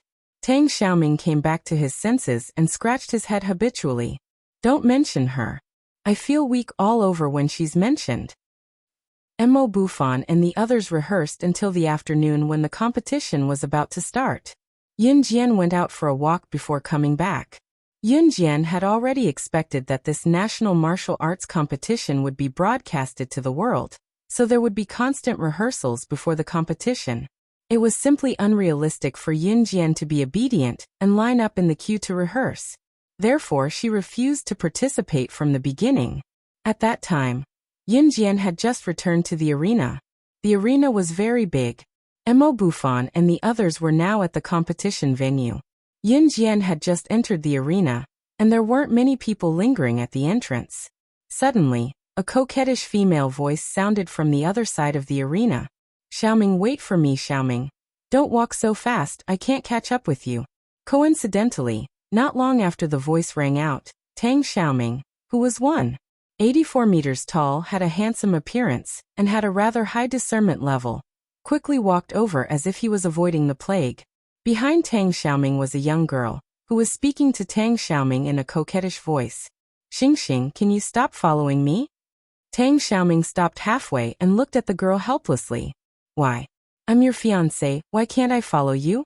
Could it be that you have another girlfriend behind my back, Xiaoming? The 17-year-old girl, who was called Xing, looked at Tang Xiaoming with a bitter expression. She looked like a resentful wife. The girl's full name was Zhang Zexing. When Tang Xiaoming heard this, he slapped his own head. Just as Tang Xiaoming patted his head, wondering how to get rid of his fiancée, who had been ordered by his parents, he suddenly saw Yunjian walking past him. The next second, Tang Xiaoming walked over and pointed at Yunjian. He said to Zhang Zexing, "That's right, I have a girlfriend. She's my new girlfriend. Are you satisfied now?" "You're lying," Zhang Zexing retorted after hearing Tang Xiaoming's words. Although Zhang Zexing looked childish, she wasn't too stupid. "Xiaoming, you lied to me. You don't even know her name, and you said she's your girlfriend. You did it on purpose." Before Zhang Zexing could finish her sentence, Tang Xiaoming interrupted. "I didn't lie to you. Her name is Yunjian." Zhang Zexing. She squeezed her tears and suddenly snorted at Yunjian and Tang Xiaoming. Then she turned around and ran away. Tang Xiaoming only heaved a sigh of relief when he saw Zhang Zexing disappear from his sight. Then, he smiled at Yunjian. "Sorry, I used you to chase away the fiancé my parents gave me." Tang Xiaoming wasn't the kind of person who was very friendly. Although he used Yunjian a little, he didn't touch Yunjian. He didn't even touch Yunjian. "There's no need." Yunjian was indifferent. Just as Yunjian finished her words and Tang Xiaoming was about to say a word of thanks, Yunjian suddenly dodged to the side, and dodged a flying kick from a woman in her 20s who rushed in from the entrance. Then in front of Tang Xiaoming, Yunjian raised her leg and kicked the woman in her 20s into the abdomen of the woman who suddenly attacked Yunjian. The woman took 2 big steps back and steadied herself. This sudden scene made Tang Xiaoming, who wanted to say another word of thanks to Yunjian, dumbfounded on the spot. However, he saw Yunjian's cold smile. She looked at the woman who attacked her sneakily. In front of the passers-by and the shocked Tang Xiaoming, she said to the woman, "You came here to fight me. Let's make it clear in advance. If we fight, I'll treat you to a meal if you lose. You lost to me by 1 move. It just so happens that I've taken a fancy to a pastry master in country F, who made a pastry worth 500,000 yuan. Remember to treat me to it next time." Translator. Hengyi Translations Editor. Hengyi Translations.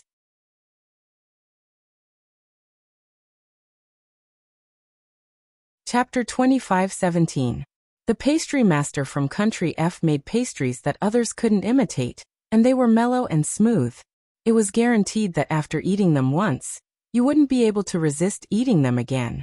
Unfortunately, this pastry master loved money as much as his life. Others didn't sell expensive pastries, but he asked for dozens or even hundreds of times more. Of course, to the upper class of the world, a pastry worth 500,000 RMB wasn't that expensive. After all, the most expensive pastries in the world could be sold for tens of millions of RMB. Of course, pastries worth tens of millions of RMB not only had a lot of variety, but they were also large. The pastry master would need half a year to make them. Also, Yunjian and Xinji couldn't eat that much. Of course, since Yunjian had let Xinji come to country Z, Yunjian didn't plan on letting Xinji go back just like that. She would have to eat at least tens of millions of RMB before letting her go. F*CK006, you're tricking me. 500,000 RMB? No way. I can't afford it. Xinji's sneak attack failed again. She steadied herself and was the first to refute Yunjian after hearing her words. Tang Xiaoming was standing next to her. He was a typical campus hunk, and the way he talked to girls was also typical of campus. Tang Xiaoming had seen many types of girls. Some were coy, some were seductive, and some were pure. Usually in school, boys like Tang Xiaoming who were tall, good-looking, good at basketball, and had a good family background were very popular. There would always be girls around him. But Tang Xiaoming had never seen a girl like Yun Jian. Not only did Yun Jian's friend come to her, but she didn't rush to hug her. Instead, she kicked her. What was even more strange was that Yun Jian dodged her friend's kick and said something like that. She opened her mouth and asked for a pastry worth 500,000? Even Tang Xiaoming, who was born with a silver spoon in his mouth, couldn't say something like that. Because he didn't have the capital to say something like that. What was even stranger was that Yun Jian's friend called her 006. It's okay if you can't afford it. Just then, Yun Jian pursed her lips and spoke again. After hearing Yun Jian's words, Tang Xiaoming let out a sigh of relief. She must have been joking just now. Before Tang Xiaoming could finish his thought, however, Yun Jian's next words shocked him once more. I'll be able to make up for it if I snatch a few more missions from you. Shenji panicked when he heard this. F***ck please, I'll treat you. Shenji squeezed the words out through gritted teeth. The former would cost 500,000 renminbi, just to treat a piece of cake. The latter would lose 10 million USD. Even if Shenji was an idiot, he knew what to choose. That's a good boy. Yun Jian narrowed her eyes with a smile. Shenji was speechless. Why did she feel like she'd been set up by someone? Just as Yun Jian narrowed her eyes and looked at Shenji's expression, a phone call interrupted their conversation. Not long after she picked up the call, Yun Jian's smile faded. She told the person on the other end, I'll be right back, and hung up. Before Shenji could speak, Yun Jian grabbed her by the shoulder and dragged her out. Before she left, Yun Jian turned her head slightly and said to the dumbfounded Tang Xiaoming, help me tell the leader of the shrine, Mo Bufan, that I have something urgent to attend to and will leave first. Tell them to focus on the competition. Before Tang Xiaoming could react, Yun Jian grabbed Shenji's shoulder and walked out. Country Z's Longmen City. Chu Ning and the others who had just received the news could not believe their ears. Chu Ning shook her head. She stared at Lu Cheng and asked, that's impossible. That's absolutely impossible. You. Instructor you. How could he already is dead?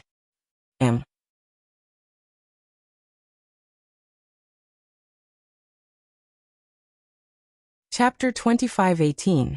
Translator. Endless Fantasy Translation Editor. Endless Fantasy Translation, page 1/1. Yu Shaoluo. How could he be dead? Ever since Gu Junjian led them into the special forces, Gu Junjian had arranged for them to go to Min City's military academy. Yu Shaoluo was the military officer there. Although 3 years in high school was neither too long nor too short, Yu Shaoluo was definitely an excellent soldier after getting along with him for 3 years. Moreover, he was only in his 30s. He still had a long life ahead of him, and he had yet to get married and have children. The 6 members of Team Monarch almost fainted when they heard the bad news. The members of T-Rex Squad and Strongest Squad had never interacted with Yu Shaoluo before, so they did not know what kind of person he was. However, when they heard the bad news, all of them lowered their heads without exception. As a military officer who had returned from overseas, Lu Cheng was proud of the special forces who had returned from overseas. Although he looked down on Yun Jian, and had even done some despicable things, at this moment, the corners of his eyes were bloodshot. He stood on the spot in a respectful military posture to show his respect. However, as the commanding officer, Lu Cheng wiped away his tears. He looked at everyone and said after 2 seconds of silence, I've met Yu Shaoluo before. I've met Yu Shaoluo a few times before. A few months ago he was sent to rescue Z country's citizens who were trapped in N country. Unfortunately, he was attacked by the enemy and was hacked to death. And now, his corpse and his head are hung on the flag of country N by the people of country Z. His bones are still warm. This time I, Lu Cheng, will participate in the mission to rescue the people of country Z. I must bring his corpse back. Country N was a country with an imperfect legal system. A few months ago, there was a sudden riot in country N. Many country Z citizens who went to country N to work and earn money were trapped in country N. In a country with an imperfect legal system, it was very scary when there was a riot. Massacres of country Z's citizens on the streets, wars, and so on. These were things that ordinary people thought were far away and impossible. However, in a country with a riot, it was real. Moreover, the reality was always crueler than one could imagine. Rape of women on the streets and gang rape of women were trivial matters. During the riot in Country N, the Country N people even chopped off the heads of Country Z citizens and used them as balls. Women were skewered and barbecued like animals. Don't feel disgusted, it was the truth. A few months ago, Wuxia was sent to Country to rescue the Country Z citizens who were trapped in Country. What was more, the enemy of Country's Wuxia was to the enemy. It was an insult. If such a thing happened to anyone, as long as it was a person, when they saw their own people being humiliated like this, they would definitely be infuriated. Now Lu Cheng was going to Country N to support the rescue. Sir, team. Team monarch team squad team is team is team? Even if we is instructor is translation is translation? Translation is translation. Lu Shiyun clenched his teeth and clenched his fists. His entire body was trembling, but his words resonated with everyone. Is team is translation team? Team is team. There were there is. There was is. With your skills, you're not special forces who have returned from overseas. What are you going to do? Is to die. RRR. Lu Cheng's shout sounded like he was looking down on the 6 members of Team Monarch, just like before. However, everyone present could tell that Lu Cheng was trying to protect the 6 members of Team Monarch. He did not want them to be in danger. After all, Country N was in a riot. Going to Country N now was tantamount to entering a smoke-filled battlefield. Tanks, planes, and cannons were places where one could lose their life if they took cover in the wrong place. Lu Cheng dared not let the 6 members of Team Monarch go to such a dangerous place. This kind of mature adults should be handed over to them to do. Little brats. Why are you interfering? T-Rex Squad and Most Awesome Squad knew that their strength was not enough to help. They might even drag the team down. Therefore, they did not say anything. However, just when the atmosphere was at its coldest point, a female voice that was always arrogant but ignited the hope of everyone present suddenly rang out like a vast thunderclap. Team Monarch, Slashing God, is heading to Country N to provide support. We must bring Instructor Yu back. Translator, Atlas Studios Editor, Atlas Studios.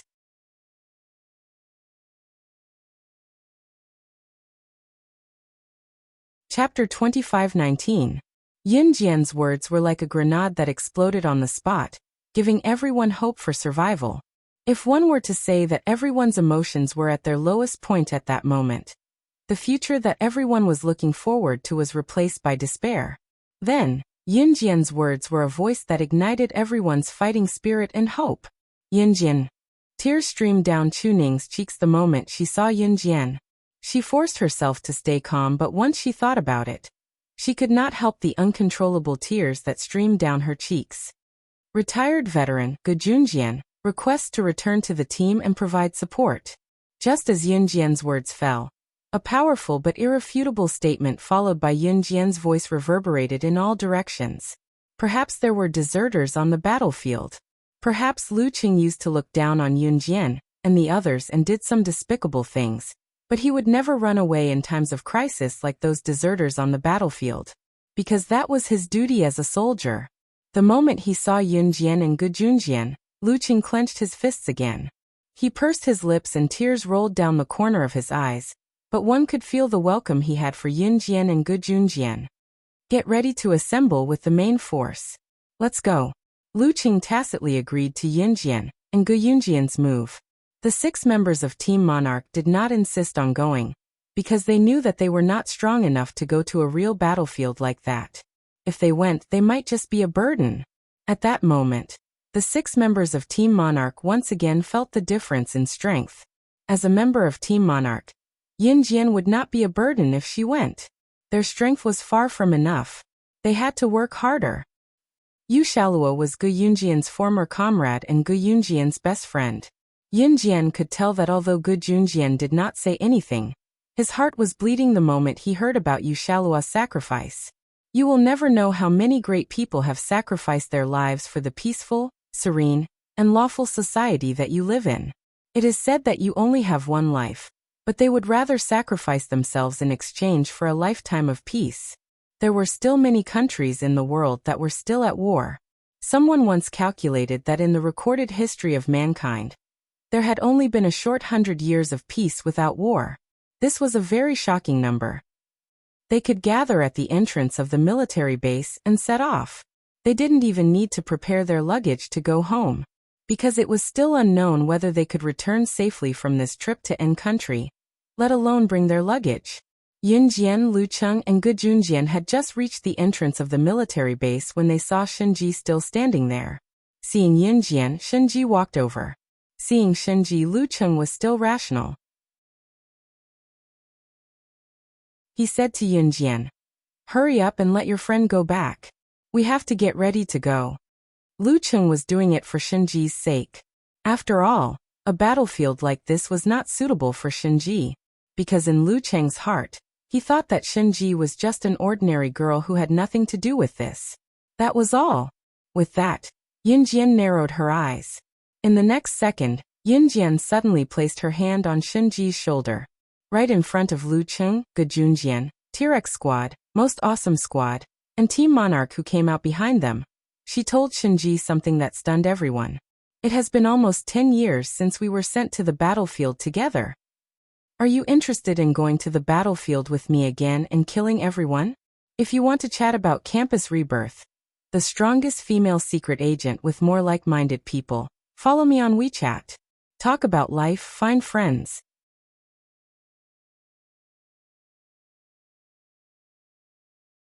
Chapter 2520. Translator, Endless Fantasy Translation Editor, Endless Fantasy Translation Translator, Endless Fantasy Translation Editor, Endless Fantasy Translation. When Yunjian, Shenji, and Mad Dragon were in Anhun, they stood out from the other assassins trained by Anhun. After a few years of training, Yunjian, Shenji, and Quang Long were the only ones who survived among the thousands of people. As an assassin and an agent, they had to be proficient in all kinds of cold weapons, light weapons, and heavy weapons. They had to learn how to adapt to all kinds of situations. Because they had to go on all kinds of missions, they had to come into contact with a lot of things. If they wanted to successfully complete their missions, they had to learn all kinds of weapons. Not only did they have to understand how to use the weapons, they also had to be able to use them as if they were real. In other words, they had to be very familiar with the use of the weapons. And the best place to practice using all kinds of weapons in the world was the battlefield. In this world, many countries were at war. Back then, Yunjian, Shenji, and Mad Dragon were thrown into the battlefield of a country, and were forced to learn all kinds of combat skills. Planes, cannons, tanks, they were all proficient in them. Because only by learning how to use all kinds of weapons could they have a chance of surviving. That was why Yunjian said, "It's been almost 10 years since we were sent to the battlefield together." Perhaps in the ears of the surrounding people, this sentence seemed to be something inconceivable and non-existent. But to Yunjian and Shenji, it was as simple as eating and sleeping. Officer Lucheng, as well as the members of T-Rex Squad, Strongest Squad, and Team Monarch, who had come out to send them off, were all stunned. "Godslayer, you've been on the battlefield together?" Dong Lijia of the Strongest Squad looked at Yunjian and Shenji and asked in a daze. Dong Lijia was now deeply grateful to Yunjian. When she heard Yunjian's words, she was only stunned for a moment. She didn't mean anything else. Dong Lijia, on the other hand, was tightly holding the hand of Zhu Ao, the leader of the Strongest Squad. Luckily, Zhu Ao wasn't a heartless person. Last time, Dong Lijia had given him her virginity and was saved by Yunjian. He was dating Dong Lijia now. "Not only have we been on the battlefield together, but we've also gone through the Amazon forest and swept through the Sahara Desert together. We've been to many places." Hearing Dong Lijia's words, Shenji laughed. She put an arm around Yunjian's shoulder and looked at Dong Lijia innocently. It wasn't until Yunjian's sharp eyes glanced over that Shenji retracted his hand. "So, are you interested?" Yunjian's question rang out again as if she was repeating it. Yes. I'll go wherever you go," Shenji said immediately. As soon as he said this, everyone felt that Shenji and Yunjian's friendship was indescribably good. Lu Qing was worried about Shenji, but Shenji was Yunjian's friend. He shouldn't be weak. Since you are friends, remember to take care of each other when you enter the battlefield. The battlefield is not a game. When Lu Qing said this, he was very serious. Chu Ning, Chu Xiangnan, and the others all looked expectantly at Yunjian. Just when everyone thought that Yunjian and Shenji were close friends, Yunjian and Shenji looked like they were close friends. Shenji suddenly clicked his tongue, and then mercilessly mocked her in front of everyone. Friends? Who's friends with her? 006 and I will always be enemies. 006, you have to be careful. Don't get blown up by my sneak attack. Ah. Translator. Henyi Translations Editor. Henyi Translations.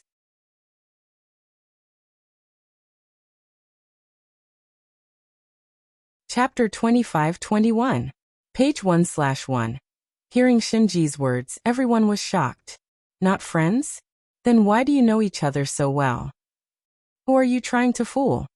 When the people present heard Shenji's words, their faces froze and they cried out in surprise.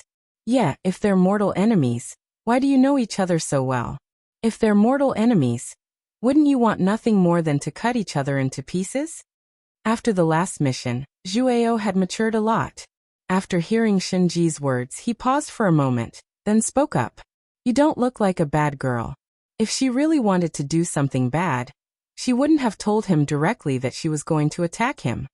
Lu Qing didn't understand Shenji. He pinched his temples as he spoke. Not friends? Why does she know each other so well? What a strange girl. At that moment, Yunjian pursed her red lips in front of everyone. Just when everyone thought that Yunjian would refute, or at least say that she and Shenji were friends, and that they just liked to bicker with each other, Yunjian suddenly said to Shenji in front of everyone, I'll be waiting. Just don't get killed by my counter-cannon. Don't blame me for not collecting your corpse. After Yunjian said this, everyone was completely shocked. How was this the way a normal friend would talk? What was the relationship between the two of them? Let's go. Just then, a large van drove up to the entrance of the military base. A staff member stuck his head out and called out to Lu Qing and the others. Let's go. Lu Qing saluted the members of the three teams, as well as the entrance of the military base. His eyes reddened as he turned around and walked into the bottom of the van, climbing onto the back. This van was originally used to transport goods. It was very big. Once the back door was closed, it was surrounded by airtight walls. Yunjian and Shenji were the second to easily jump into the back door of the van. Junjian followed closely behind. After the group of people got on the van, the door was closed by the man who was driving the van. He was dressed like a staff member. This man dressed as a staff member was actually a soldier who had been sent as reinforcements. It wasn't easy to cross the border of N country. Of course, there was already a riot in N country, so they couldn't care that much. So all the special forces sent as reinforcements sat in the back of the van, making up the numbers and sneaking into N country. There were already quite a number of people sitting in this large van, all of whom were dressed normally. As soon as Yunjian entered the van, someone lit up the light for Yunjian and the others. Both Yunjian and Shenji had excellent night vision, so they could see the people inside the carriage clearly. With the light, the interior of the van stand out. There were more than a dozen special forces soldiers in the carriage. They were all dressed in ordinary clothes and had rifles in their hands. It looked like they were resting with their eyes closed. The special forces soldier who lit the lighter glanced at Yunjian and Shenji, then said to the four newcomers, Go ahead and pick up a weapon. Go to the side and pick a weapon that suits you. Our car hasn't reached the border of country N. When we reach the border, the real battle will begin at any time. With that, the special forces soldier looked at Yunjian and Shenji. Little girls, remember to follow behind us. Don't go against those people. Shenji wasn't happy with that. She immediately replied, Remember to follow me. I'll make sure you don't die. Translator. Henyi Translations Editor. Henyi Translations. You're tuning in to the Li Mei's Wuxia Whispers YouTube channel, We're so grateful for your support, and don't forget to subscribe to join us on this incredible journey through captivating stories. Your generosity through donations truly makes a world of difference, as it's the primary source of revenue that allows me to expand and enhance this channel for you. Thank you from the bottom of my heart for being a part of this adventure.